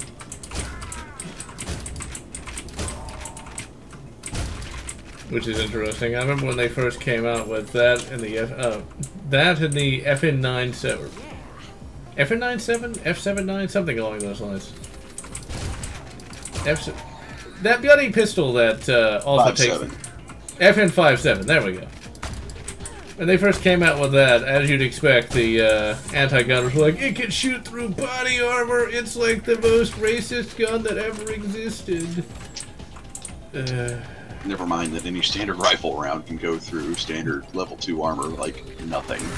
Oh yeah, they're also trying to ban body armor because reasons. They've been trying to ban body armor for ages. Essentially, the authoritarians don't want you to have anything. They want you to be like England. Nothing sharper than a hard-boiled egg. No, nothing you can use to protect yourself or your loved ones.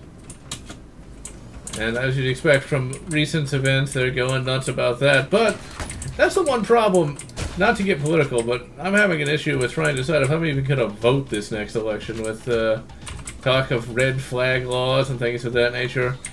It's going to be very difficult to find somebody who isn't, you know, antithetical to my actual views. Well, I would still encourage you to vote simply because we've got the GOA and other groups trying to go against red flag laws. Worst comes to worst, if red flag laws get passed, GOA most likely will take that to the Supreme Court. And honestly, even as broke as I am right now, I would chip into the GOA for that. Yeah, I definitely am thinking about doing that myself, just because... for those who don't know what a red flag law is, imagine this. A law that says that if you think somebody might go nuts and shoot someplace up. Now, you don't have any proof. You just think that. You call the cops, they come to this person's house, confiscate all their firearms, have this sort of secret tribunal where they don't get to represent themselves at all, and depending on their findings, you have to get them back or not. It's complete and total unconstitutional ignorance of habeas corpus. It's something that in our current SCOTUS, you could fight and win. Now, it won't be cheap, because lawyers are not cheap, and especially not cheap from the fact you got to fly to Washington, D.C., but it's something you can fight and win. And it's one of those things that, yeah, if that ever did get passed... Now, some states do have them, the usual suspects. I don't think Kami has it, though. Well, here's the thing. We've already seen red flag laws instituted and already be abused. A man has died for this. There is precedence for this. So that's why I say this is a case that can be fought. And like, literally, it can be for any reason that they can get the cops to come take your guns. Like, just playing this game, it's like always playing the violent video games. He's gotta be crazy. Better take And those. Turok, no, this is not just a violation of your Second Amendment. This is a violation of your First as well as your Fourth. This is essentially thought crime is a thing, pre-crime is a thing, and you have no right to speak, and you have no right to a fair trial. It's illegal search and seizure. Welcome to the future. And an MP5K. If I had unlimited money and monsters actually existed, like this is the Monster Hunter universe, I would totally get the MP10. I would totally get that. Because an MP5, but in 10mm, that's like the coolest thing ever. I mean, it's completely impractical, but if, you know... It's still very practical. Put it in cine action, and congratulations, you can take game with it. Or werewolves. God damn it. Or werewolves. I mean, there's nothing wrong with that. I actually got a friend into that particular book series. Now, Rain, have you read the Monster Hunter International series? I've read bits and pieces of it, and I've still got to continue on it. I'm a little bit behind. Yeah, I finished the entire series up to, I think, Siege. And then I tried to read one of those spin-offs by John Ringo. Yeah, Rain, have you read John Ringo at all? I know of him by reputation, and I'm kind of refusing to read his books right now. Yeah, I would recommend that, because they're not very good. I read them at first because it's like, oh my god, it's like they're not the SJ... Well, I wouldn't have called them SJWs back then, because that was not a term used. But it's like, oh man, he actually likes the guns, and, you know, he actually has it set in, you know, not California or New York. It's like, oh my god, it's the greatest thing ever. Honestly, he's not very good at writing, and he's creepy. I'm just gonna straight up say he's kind of creepy, because, like, a lot of his protagonists all end up with, like, people massively younger than they are. Every one of them! Everyone! I get it, like, if you have one protagonist do it, but all of them? Every one of them? And, of course, there was his bondage book series. Yes, he has a bondage book series. Well, to be fair, the first 40K novel was written by a gentleman who wrote a book by the name Orgasm Machine. I remember you told me about that, but that's still hilarious. And I didn't know that when I read the book in question. The book in question is actually called Space Marine. Original, I know. But now that I know that, yeah, because they spend a lot of time with the pain glove, or the glove of pain. I forget exactly what it's called. But the Imperial Fists at that time, they liked that old pain glove. They would just hop in it just for any reason. It's like, oh yeah, it was a meditation reason for them, though. That's actually, Ian Watson didn't write that, thankfully. Ian Watson wrote Draco. Freaking Jack Draco. Ugh. Yeah. Oh man, that was some of the most purple writing. It was so purple, it was black. How much black? None more. Oh, It was a Slanesh fanfic. I actually do happen to... let me put it this way. When it comes to the Draco novels, the first one, they have to deal with what is effectively... Actually, what's kind of funny is that's... I wonder if Futurama knows they kind of ripped that off. Basically, in that novel, they've got this thing called, like, the Hydra, and, like, it connects people in sort of like a hive mind kind of thing, if I'm remembering that correctly. And then in Futurama, yeah, you had the Beast with a billion backs, which was kind of the same thing. I wonder if they knew about that. Well, a little bit. I mean, I'm not on good terms with Matt Groening's works as of late because he's really stepped in it, and there is kind of proof that he was on Epstein's plane to Epstein's island. And as we all know, that was a suicide. I mean, the FBI will investigate you if you don't say that it was a suicide, because it totally was. I mean, don't you know? Maybe. Don't you believe it? I believe it. What's kind of scary about that, to get kind of morbid? Around the time of Hurricane Katrina, or afterwards, I should say, when the crime rate in Houston spiked, they would basically say that certain, like a suicide would be, instead of, they basically say that certain things were like a suicide versus a homicide, and the person that apparently committed suicide was found tied up with their hands behind their back, because that's how you commit suicide, as you know. Yeah. But never mind, you're those 13. Hey, but aren't those good people according to the Sejubs?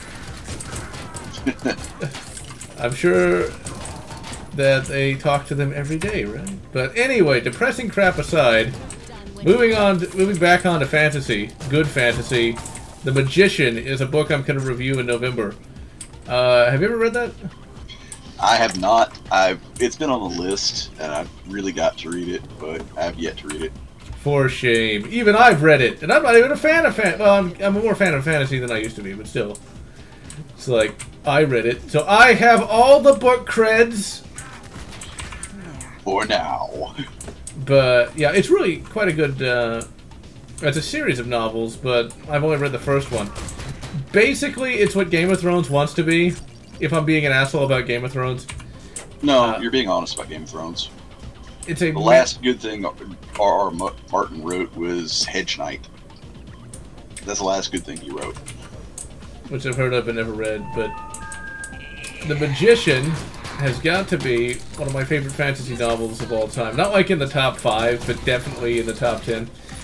It's got so many different characters, I don't even know where to start. And when I do the review, I'm going to have to like give a very broad overview, because it's a massive goddamn book. I think it's something like 1,000 pages. Yeah, it's Wheel of Time levels large. And the writer, Raymond Faust, or Feist, I should say, he put so much crap into one book. He basically puts the last decade of George R.R. Martin into one book. Just one. And that's book 1 of a trilogy. That's what I say, it's Wheel of Time levels huge.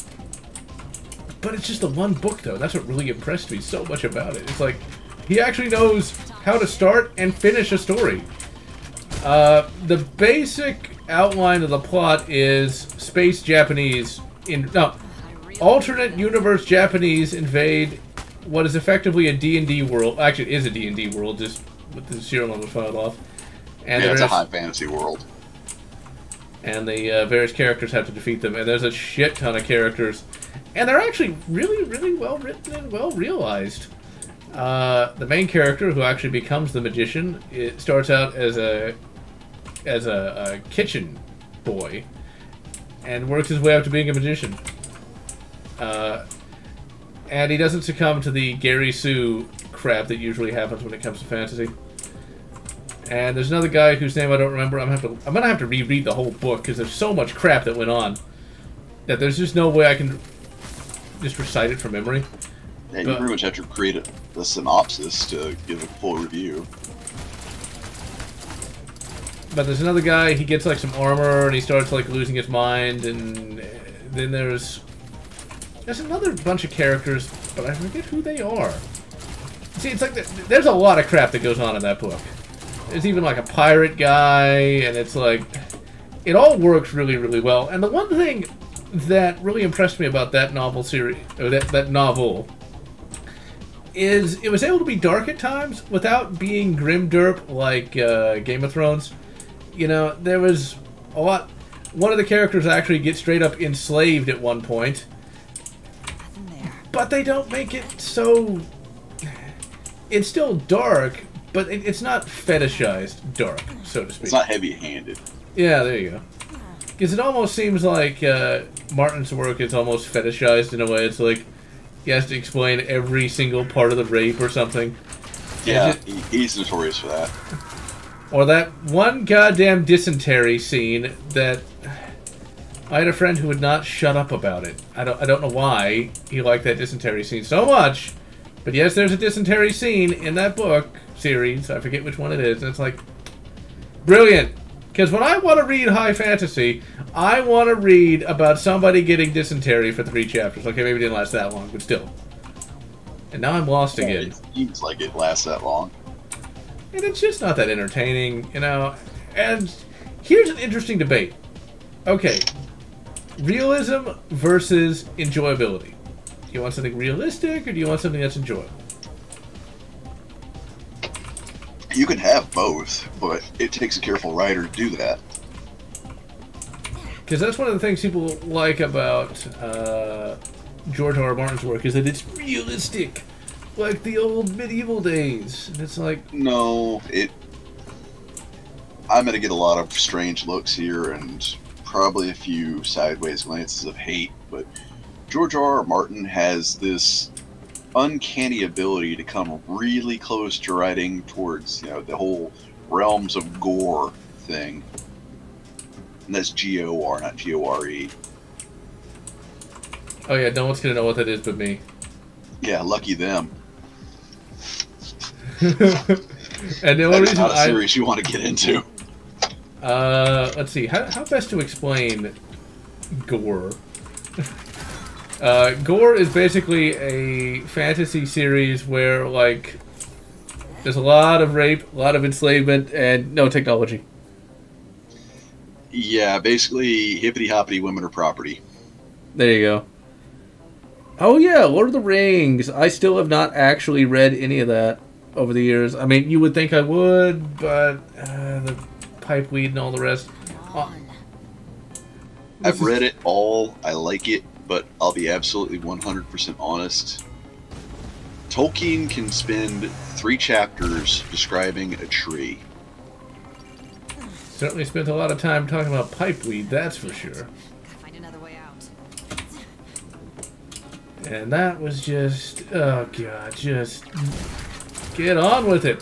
See, that's one of the other things about Magician that I really liked. It was a long-ass book, but it never got boring. They constantly were doing something to move the plot forward. And, like, the magician in Magician doesn't even show up until, I think, like... Well, in the U.S. publication, it was actually split into 2 books. But until, like, the latter half of Book 1. So he wouldn't have even become the Magician until Book 2. And it was really entertaining to see him become the Magician, finally. And it's like... It's just one of those things where it's like, just hurry it up already. Get on with it. Stop milking it. Now, going back to Drizzt for a moment. The first Drizzt book, Crystal Shard. That is not a very long book. I think it's only like 300 pages or so. Yeah, it's a quick story. But there's a lot of crap that happens. Like, R.A. Salvatore is a really efficient writer. In that book, I'm going to review that in November as well.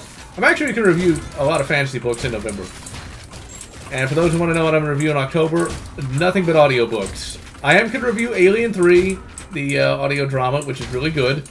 They even get Michael Biehn, or Bine, or how the fuck you pronounce his name. And the guy who played Bishop, whose name I can never remember. That guy. And they actually reprise their original roles. And it's a really good audio drama. But in November, I'm going to review a bunch of fantasy and Crystal Shard. To put it in perspective, R.A. Salvatore is basically able to do in one chapter what I think it took a whole book for George R. R. Martin to do.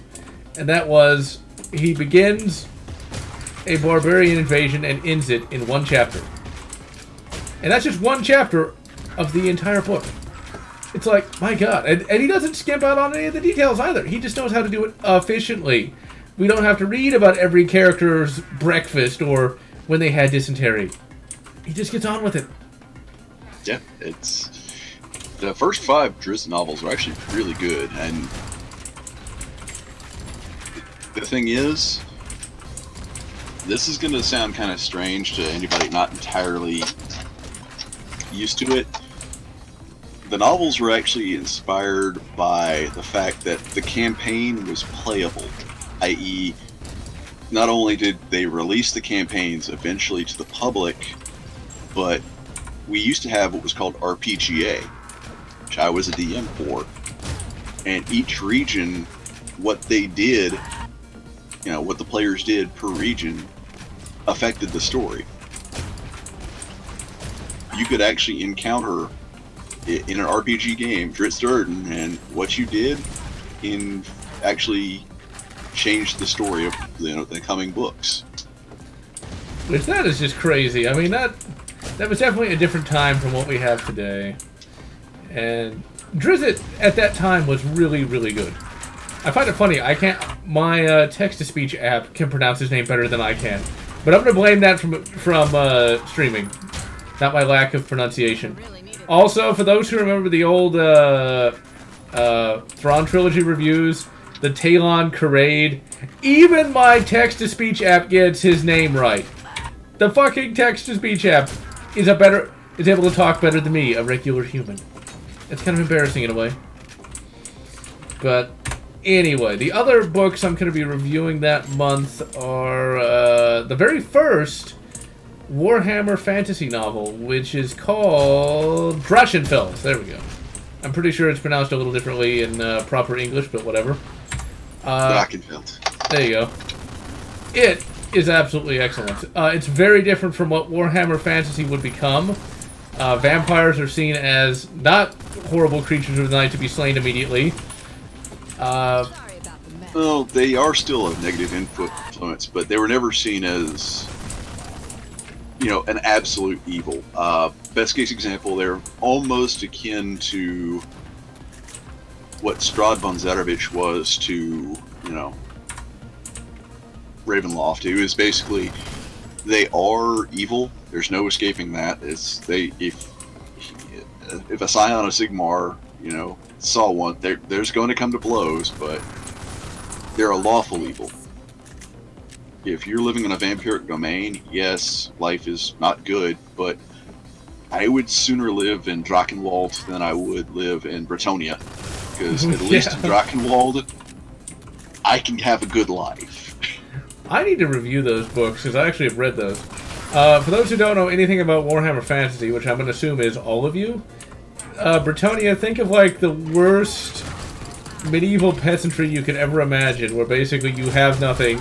So basically think Soviet Union in the 1930s. That's more or less.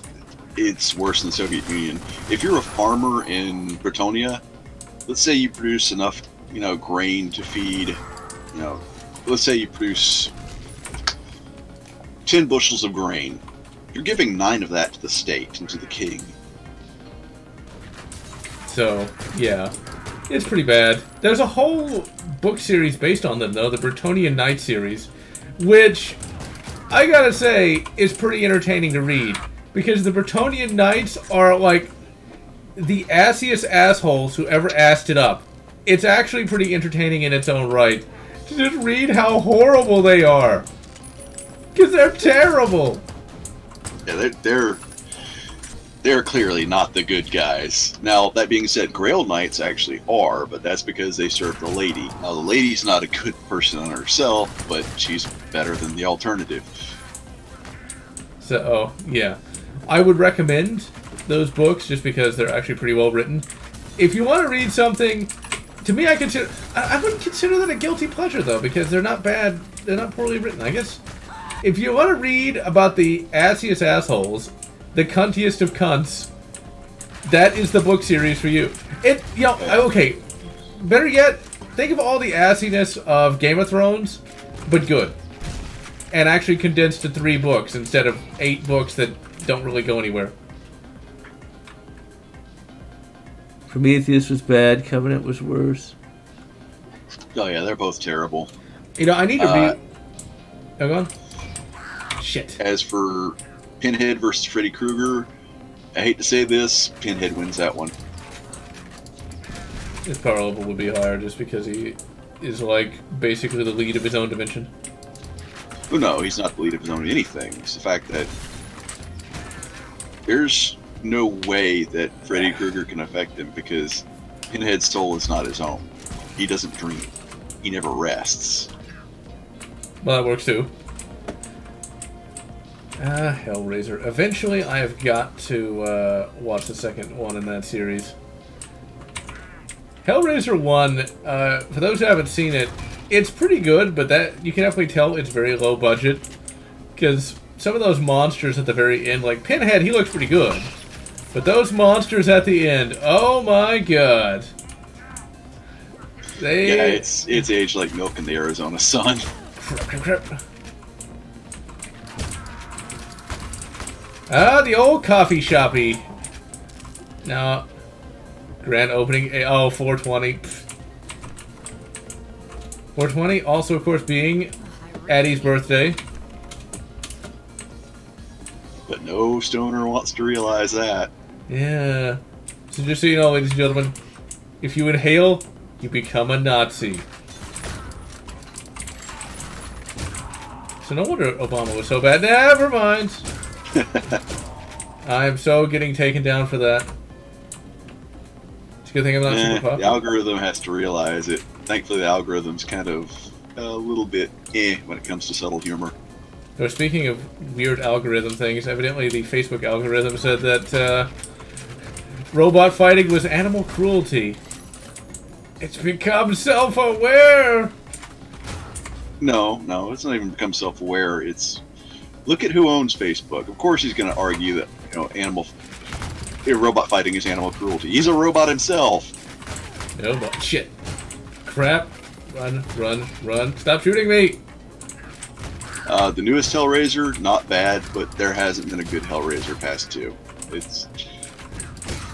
It's like saying Hellraiser movie past 2 is not bad. It's like saying, okay, the movie's terrible, but it's still watchable. There are some unwatchable Hellraiser movies, like 5. Blow up and kill him.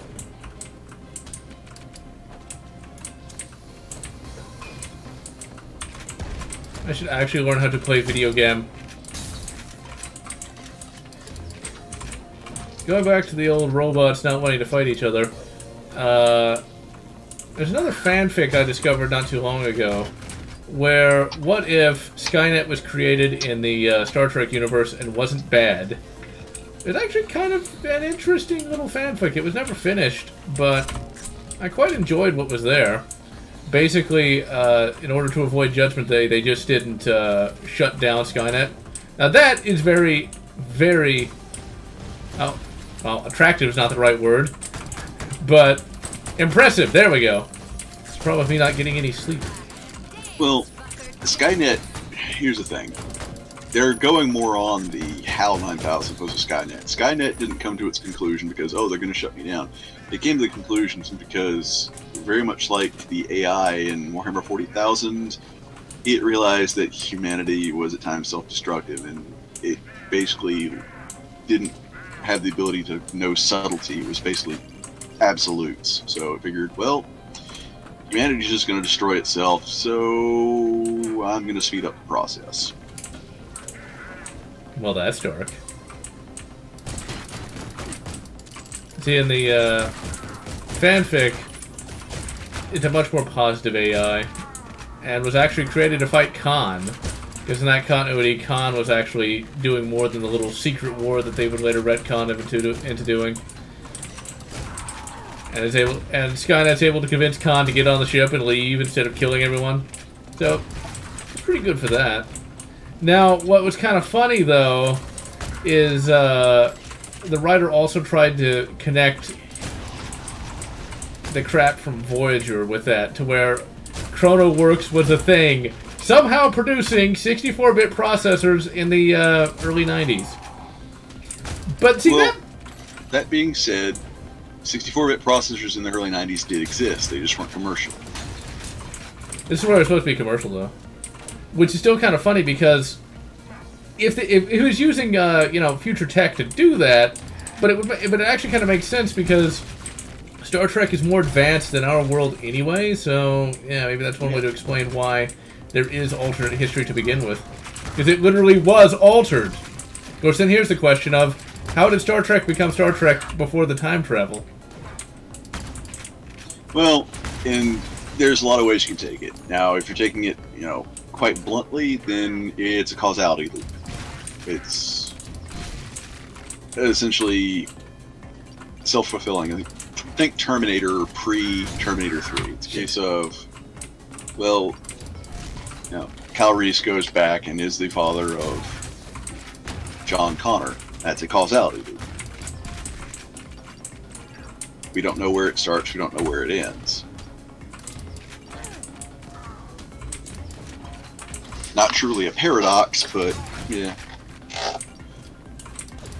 So what was the baseline Star Trek universe? We can only assume it's the movies because they have gone back in time there. So, and Scotty did show that one engineer how to make, see-through, clear aluminum, which actually already exists, sort of, massive, huge quotation marks around that.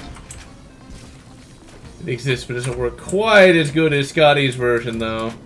No, we have translucent quote-unquote aluminum. It's, we're currently using it right now, actually. But it's not quite what, was envisioned in, Star Trek back in the 80s when the film was made. Mainly because it's not a true alloy. It's basically... Alright, science explained. When you heat up aluminum, thin aluminum, like you can take a lighter and aluminum foil and do this. When you heat it up to a certain point, it becomes translucent, and that is actually the rough formation of sapphire. I did not know any of that. The problem is trying to create something which is strong as like 70-75 aluminum, which is like, in this case for the Enterprise, is 2 inches thick at the thinnest point, which is still transparent, which, in the case of their view screen would be, more like 4 feet thick and still perfectly translucent and capable of, having monitors upon it. We don't have that tech. See, what that actually does remind me of something as well. How TNG, Star Trek Generations, had the problem of the transparent aluminum all of a sudden became glass. Well, here's the thing. If we were going by actual science, yes, because it, a 4-foot slab of sapphire is as strong, a little bit stronger than a 4-foot slab of glass. Not by much, but it is a little stronger. So, the Big D crashing, I guess it might have damaged it. It would have, but like I say, they're working off a level of tech that we can explain what we want out of it, but we can't explain how to get there. But yet, it's still semi-plausible. Which is pretty much the best you're going to get out of Star Trek. Yeah, it's... Well, yes and no. I mean, we've made certain things out of Trek's design ideas and brought them into the real world. I mean, there's still competitions for producing a better version of the tricorder. We're almost there with the tricorder. I mean,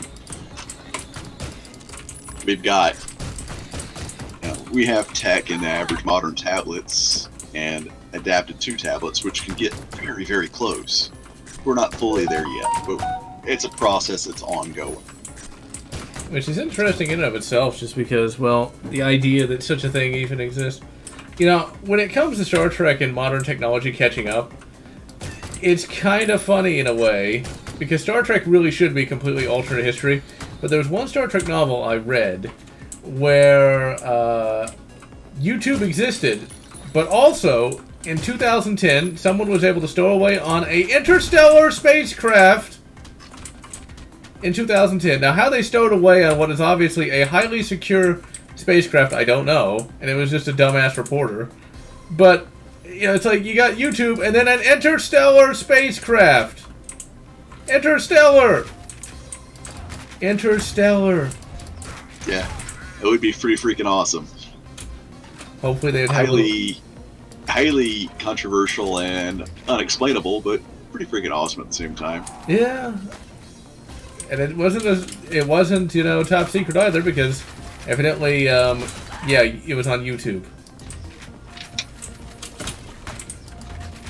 That does make you wonder though, like, you could explain away some technological things with Star Trek if you didn't, like, bring in real world stuff like YouTube. You could say, like, well, they had better, like, spacecraft technology, but they didn't have the information technology that we have today.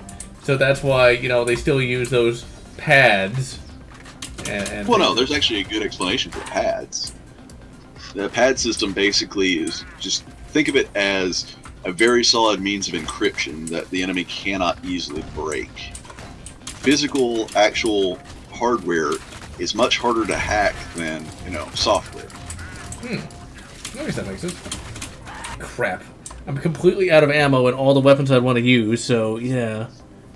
Intergalactic planetary. Psst. Riddick versus the Predator. The only problem with those... No, go on. They would make for a good comic. Yeah, but that's one of the problems of... It's kind of a foregone conclusion. If you don't have Riddick win, then everyone complains, and it's just the Predator getting killed again. For me, when it comes to the versus things, you're not going to please anybody with those. People are still going to get pissed off when their favorite character dies or doesn't win. That's why I prefer team-ups. You know, it's where, like, the Predator meets Riddick, has to team up to fight a greater scope villain of, like, a mad scientist or an alien queen or something. And then everybody gets to be happy. Crap. Actually, if anything, with Riddick, I'd see, you know, we end up with Predator akin to Deshande, and essentially he ends up being the equivalent to Machiko. It's... Maybe neither side really loses, but, you know, a new respect is found, and, well, looks like the Yacha have a new, you know, hunting buddy. Yeah, see, that's what I'd like to see more than, you know, like, oh, it's another fight. Because it's kind of like Batman versus the Predator. It's like, was he gonna lose? I mean, come on. Or Superman versus the Predator. That was the dumbest one. It's like, wait a minute, you're gonna tell me that the Predator is gonna somehow take out Superman? It's like, really? Really? And they had to totally depower him for that comic, too. I think they gave him, like, some sort of, like, sun flu or something. I don't remember what it was. It's like, or the Justice League versus the Predator. It's like, why? I mean, these are people that regularly are able to fend off Darkseid. And I'm sorry, but the Predator's cool, but Darkseid is just a little bit more powerful than... Just a little. Even pre-anti-life equation, Darkseid is a bit more powerful than your average Yacha. Yeah. Darkseid. At least they haven't screwed him up yet. Although I say that, and I bet they do at some point. They haven't screwed him up that much, but he hasn't actually been in a lot of the modern storylines, mainly because, well, people like Michael Bendis really can't write him that well, so they avoid him. Yeah, well, am I not surprised? If only, okay, how the fuck do I use these things? I should probably have looked this up to begin with, but okay. What the hell is crouch, strafe, ion bow? Why is the scroll not working on this? Cluster puck, map, shrink screen, and large screen. Is it not going to tell me how to use a med kit? Or am I just that tired? I'm just going to assume tired and not just bad at video games. Wait, there it is, medkit. I can read. M. Wow. That's kind of self-explanatory. Oh my god, the medkits work! After this level, I'm going to call it a day because my hand is turning into a immovable claw at this point. Because I type all day, so... Coming home and then playing the game for hours is probably not the best idea, but, you know, I don't care, because this game's actually worth it. God damn it. Tom and Jerry versus the Predator. I feel sorry for the Predator. Just use a giant mallet. Or a piano. There was a random Russian bootleg comic, where the TMNTs fight the Predator. Or a Predator-like thing, and then they eat some kind of weird, like, calzone kind of thing instead of pizza. The sad part is, there actually is a legitimate Archie versus Predator. Yeah, I saw Don't that. ask. It's awful. I'm not surprised. There's also some kind of weird Archie thing where, like, he became a zombie or something. Yeah. Archie versus the Punisher. Yeah, that also seems a bit... It seems like they're reaching on that one. No, they were reaching when he was shot dead by a school shooter. Well, that escalated quickly. SJWs and comics, man. That's what happens. Why would you want to have... Isn't that supposed to be like a really lighthearted comic about... It was. And now it's ruined. See, that's why I hope they never, ever, ever, ever remake Back to the Future. Ever.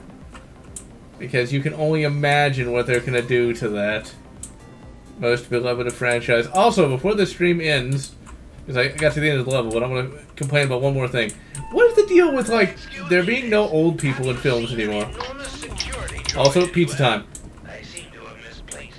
I want some pizza. Because, essentially, SJWs don't know how to write anything other than really aggressively unlikable characters. I mean, it's just like... You look at Star Wars, the new one, and it's like, where are all the adults? You know, it's like... The general looks like he's 5. No, maybe not 5, but like 12. And it's like, what? He's leading, you know, like, a bunch of stormtroopers? Really? Oh, I think this might be a boss fight. This looks like a boss fight. No, that's probably not. Oh, it is a boss fight. Okay, we'll end it after the boss fight. Oh, the game's kind of chugging though. That's the only problem with Polymost. I'm blaming my processor. I don't think that's really accurate, but... And that is a bit of a rip-off, I'd have to say, of Serious Sam. That looks very much like a Serious Sam kind of mech. At least it's not a brain attached to some robot legs, because then that'd be really egregious. Please tell me I actually have some bullets.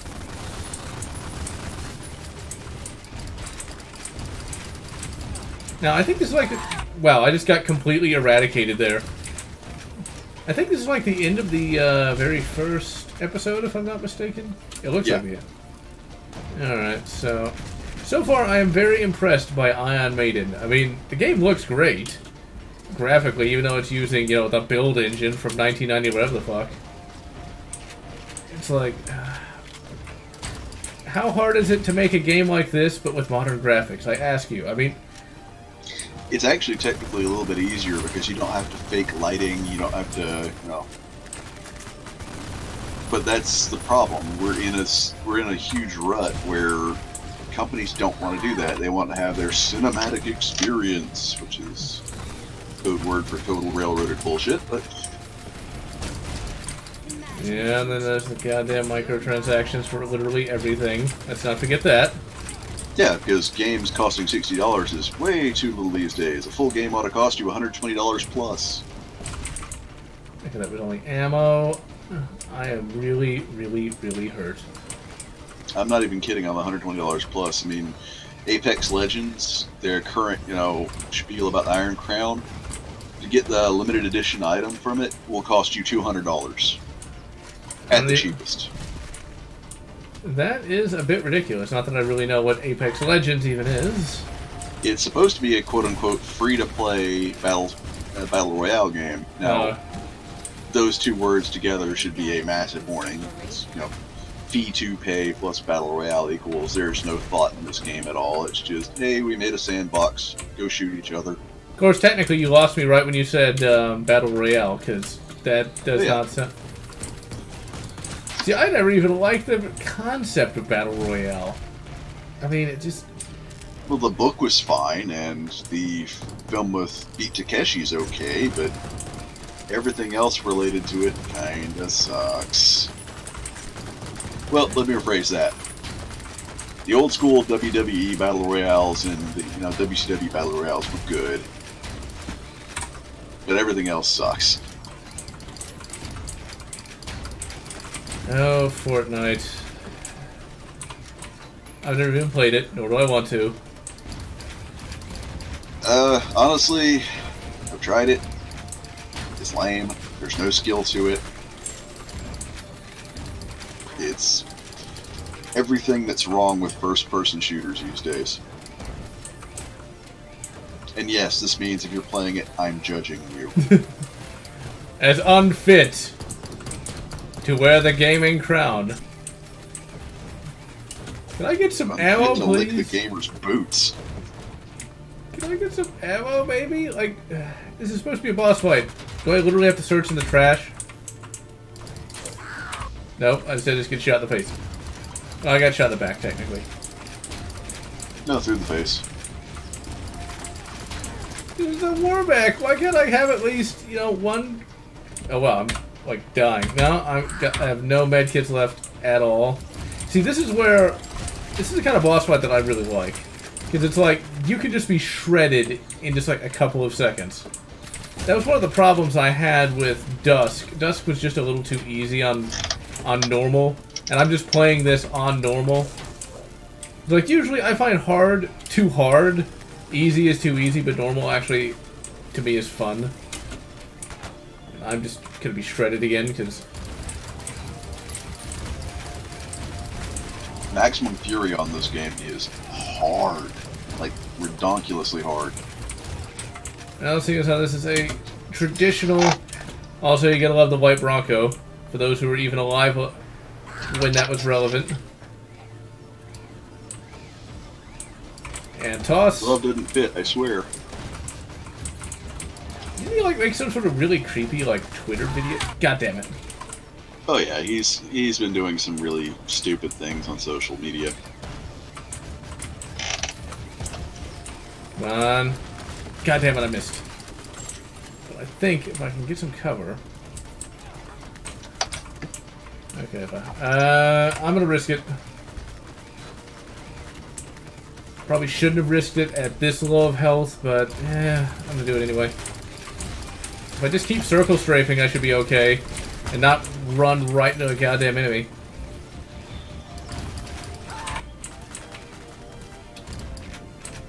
Now, since I've had to turn the volume way low, you can't really hear the music with the music with this. It's really, really good. Yeah, it's all in tracker format. I remember that from the LGR review. What does that actually mean, though? Essentially the same style music that you see on the Amiga and on Deus Ex. It's essentially a program designed where you can call forth whatever music samples you want and sequence them as needed. You can have layers to a tracker song where, you know, say action kicks up, you can have a bass layer or drum layer come in harder than you would normally for standard. Interesting. That if you know how to write for a tracker, you can have perfect loops, so you can have a song sustained for as long as you want without it getting annoying. I like the sound of that. Now, speaking of game development, I'm actually going to try my hand at making another game. I made a game back in 2013. This basic RPG Maker thing. I went ahead and bought RPG Maker MV because the actual RPG Maker MV or RPG Maker website had it for 20 bucks. I had an idea to make something that hasn't been done before, or maybe it has been done, but I'm not aware of it. And that is a Western RPG, as in an RPG based upon Westerns. There's only been one reel that's ever had any success, and that was a Japanese take on Westerns. That was the Wild Arms series. Wasn't exactly super well known. Yeah, I never heard of it. That sound, honestly, Wild Arms sounds a lot like a mech-based kind of thing.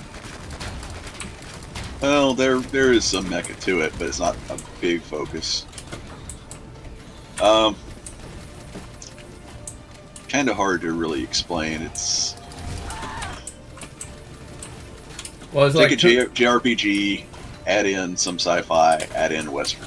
That's pretty much it. Is it like turn-based? Yeah, it's turn-based JRPG. Okay. Well, mine would also be turn-based as well, just because it would just be a proof of concept, so to speak. Just using the base assets in. God damn it, MV. I'm down to one grenade, and that's probably not going to be enough to kill him. But let's try anyway. Yeah, it wasn't enough. Now I'm down to my laser stick and 6 health. This is not going to end well, and I don't have a console to bring up the fucking cheats. Which basically means I can wander around the map trying to find something, anything, to hit him with. Shit. Okay, ugh. Hide me! Wait a minute. And I, of course, immediately miss with that. I wonder if this is the part of the game where you have to pay attention. Okay, come on. That is not going to blow it up. Oh, it did. Yes!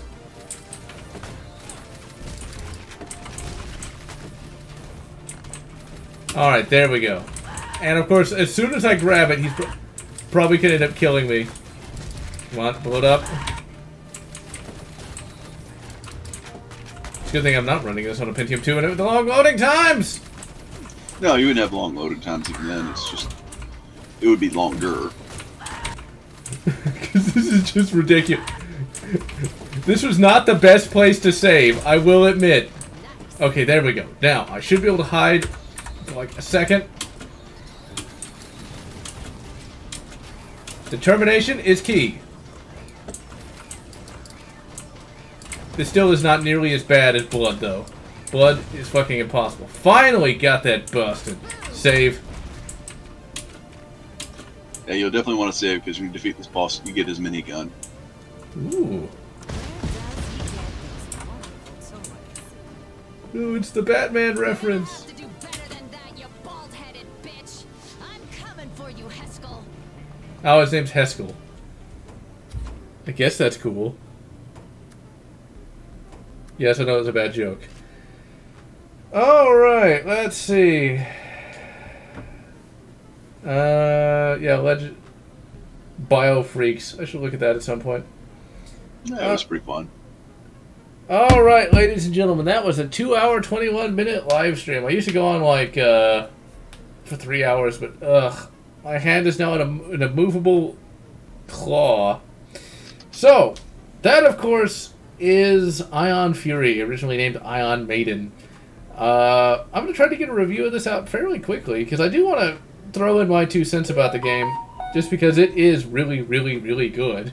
And you don't want to really let that really annoying controversy stop you from playing the game. Yeah, some of the stuff is going to be a little bit censored. Who knows what they might censor just to try to get some, you know, SJW points or not. But even if they do, there'll be mods for it that'll, you know, decensor it. So, yeah. Final thoughts, Rain. Honestly, this is pretty much the 1997 build engine shooter that it was lost to time. Unfortunately, there's been some astroturfing to try to ruin the experience. Good news is, not for long. And with that, I am General Lotz, wishing you good Ion Fury and good Ion Maiden. Whatever makes you happy.